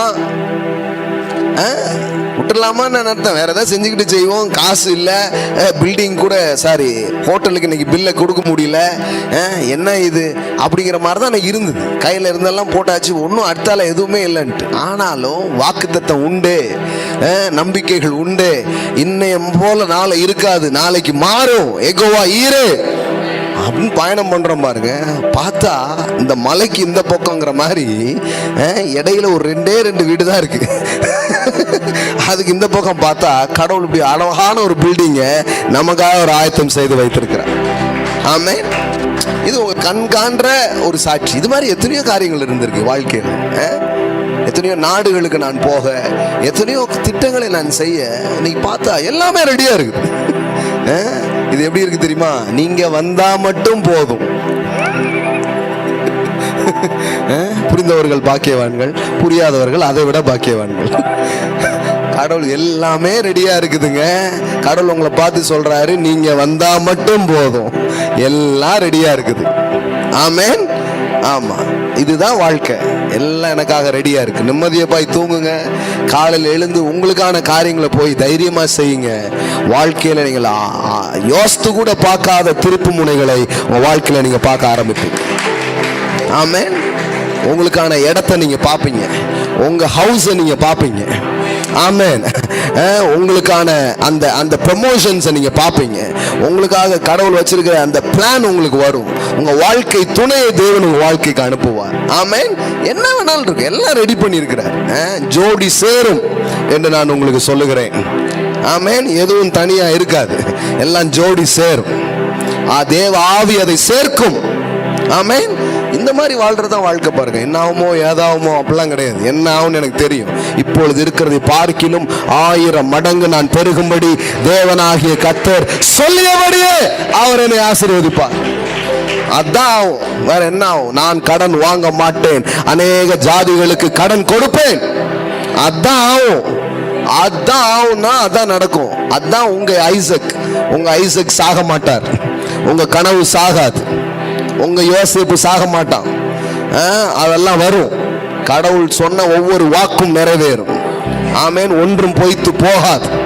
அதனால எதையுமே நம்ப முடியலன்னு அப்படி சொல்லாதீங்க. நீங்க அது மனுஷங்க, நீங்க வாழ்ந்த வாழ்க்கை அனுபவம், அதை வச்சு பேசாதீங்க. இதை நீங்க நம்பலாம், அவர் வார்த்தையை நீங்க நம்பலாம். ஆமென். அதுல இருந்து உங்க எதிர்காலத்தை பார்க்க ஆரம்பிங்க. ஆமென். Praise God. கர்த்தருக்கு நாம் கொடுக்க போகிறோம். ஆன்லைன்ல பாக்குற பிள்ளைங்க ஆன்லைன் மூலமா கொடுக்கலாம். இந்த வார்த்தைகள் உங்களை ஆசீர்வதிக்கும் என்றால் நீங்க ஆன்லைன் மூலமாக நீங்கள் நல்ல விதைகளை நீங்கள் விதைக்கலாம். கூகுள் பே ஆர் அக்கௌண்ட் மூலமாக நீங்கள் விதைக்கலாம். ஆமென். தூர ஊர்களில் இருக்கிற பிள்ளைங்க அப்படி விதைக்கும் பொழுது அந்த தகவல்களை நம்முடைய அலுவலக எண்ணுக்கு பகிர்ந்து கொள்ளும்படி சொல்கிறேன். சில பேர் ஸ்வைப் பண்ண விரும்புனீங்கன்னா இங்கே ஸ்வைப்பிங் மெஷின்ஸ் இருக்கும். கார்டு மூலமாக நீங்கள் என்ன பண்ணலாம், உங்களுடைய ஆஃபரிங்ஸை கொடுக்கலாம். கரங்களை எடுத்துக்கொள்வோமா? இது கூட ஒரு விதைப்பது கூட ஒரு தரிசனம் தான். என்ன பார்க்குறீங்க? இது ஒரு விதை. நான் இதை விதைக்கிறேன். எப்படி ஒரு விதை மண்ணை சந்திக்கும் பொழுது அது ஒரு விருட்சமாக மாறுகிறதோ, அதுபோலதான் தேவன் என்னிடத்தில் தந்திருக்கும் இந்த பொருளாதாரத்தை நான் தேவனை கனம் பண்ணி நான் கொடுப்பதன் மூலம் அது ஒரு விளைச்சலை கொண்டு வர ஆரம்பிக்கும். ஆமென். அந்த தரிசனம் இருக்கிறவங்க தான் நல்ல விதைகளை விதைப்பாங்க. இல்லைன்னா எதையோ ஒன்று விதைப்பாங்க. விதைக்கிறதே ஒரு தரிசனம் தான். நான் பார்க்குறேன், அறுவடையை பார்த்துட்டேன். அறுவடை பார்க்குறவங்க தான் விதைப்பாங்க. ஆமென். இந்த வீக்கில் எனக்கு நல்லா ஞாபகம் இருக்குது. இப்போ நிறைய பெருசாக சில ப்ராஜெக்ட்ஸ்லாம் நம்ம எடுத்து பண்ணுறோம். திட்டங்கள்லாம் ஏற்கனவே பண்ணிட்டு இருக்கிறத விட 10 மடங்கு அதிகமான பெரிய திட்டங்களை நாம் செய்கிறோம். அப்போது ஒருத்தர் பார்த்தீங்கன்னா ஒரு பெரிய ஒரு உதவி செய்யணும், பட் நம்ம சில காரியங்கள் பண்ண வேண்டியது இருக்குது. அந்த மாதிரியான ஒரு டைம் தான். என் ஒய்ஃப் முத்து இருக்கிறா, அவளுக்கு தெரியும். அப்போது அந்த காசு தூக்கி நான் கொடுத்துட்டேன், வச்சுக்கோங்க அப்படின்ட்டு. ஆக்சுவலி நம்ம இன்னொரு காரியத்துக்கு இன்னும் ஒரு 2 நாளில் அதுக்கான பணம்லாம் வரணும். அப்புறம் பார்த்தா அந்த டேட் முடியறதுக்குள்ள அதுக்கான காசு வந்து அக்கௌண்ட்லாம் நிரம்பி இன்னும் எத்தனையோ காரியத்தை செய்யறதுக்கு வேண்டியதெல்லாம் அங்கே நடக்க ஆரம்பிச்சிச்சு. ஆமென். ஆனால் நமக்குள்ள அந்த பயம் வந்து என்ன சொல்லலாம், ஐயோ இது போயிட்டு ஏற்கனவே கம்மியாக இருக்கு, இதுவும் போயிடுச்சுன்னா என்ன பண்ணுவேன்? அங்கே தான் நீங்கள் உடைக்கிறீங்க அதை. இந்த கிவிங்கிறது என்னன்னா தரிசனம். இது அல்ல, இது விதை. நான் தேவன் சொன்னபடி நான் விதைக்கும் பொழுது நான் பார்க்க முடியாத ஆச்சரியமான விதத்திலே என் தேவைகளை தேவன் சந்திக்கிறவராக இருக்கிறார். ஆமென். தன்னிடத்தில் இருக்கிற ஐசக் அவன் கொடுத்துட்டான். ஆனா தேவன் அவரிடத்தில் இருந்த பெரிய திட்டம் அங்கு வெளிப்பட ஆரம்பிக்கிறது. ஆமென். அதுதான் பாருங்க, கிவிங்ல கூட அதை நீங்க பிராக்டிஸ் பண்ண முடியும். ஆமென். கரங்களை எடுத்துக்கோங்க. ஆமென். ஹல்லேலூயா. விசுவாச ஆவியிலிருந்து கொடுங்க. கடவுளுக்கு ஒன்றும் ஏதோ காணி கொடுத்தாகணும் அப்படி கிடையாது. விசுவாசத்தை இது வெளிப்படுத்தும் ஒரு நேரமாக அது இருக்கிறது. ஆமென். கரங்களை எடுத்துக்கொண்டு நாம் கொடுக்க போகிறோம். ஹல்லேலூயா. தகப்பனே, இன்னைக்கு இந்த இடத்துல விதைக்கிற எல்லா பிள்ளைகளுக்காக நான் ஜெபிக்கிறேன். மனசார இந்த விதைகளை நான் ஆசீர்வதிக்கிறேன் சுவாமி. விதைக்கும் போதே ஒன்று அவங்க தரிசனமாக பார்க்கட்டும், ஒரு அறுவடையை அவங்க பார்க்கட்டும். இந்த காரியங்களுக்காக நான் விதைக்கிறேன், இப்படிப்பட்ட அறுவடைகளை நான் பார்ப்பேன் என்கிற நம்பிக்கை நிறைந்த விதைகளை அவங்க விதைக்கிறாங்க சுவாமி. Thank you daddy. இதை ஹானர் பண்ணுங்க. ஆமென். ஒரு முத்திரை இடுங்க இந்த காரியங்களில். இப்படி ஒரு செய்தியை நான் கேட்டேன், நான் இப்படி விதைத்தேன், இப்படிப்பட்ட ஒரு அறுவடை எனக்கு வந்ததுன்னு உங்கள் பிள்ளைங்க சொல்கிற மாதிரி வாழ்க்கையில் உம்முடைய செயல்களை கண்டு வியக்க உதவி செய்யுங்க. இயேசுவின் நாமத்தினால் பிதாவே. ஆமென்.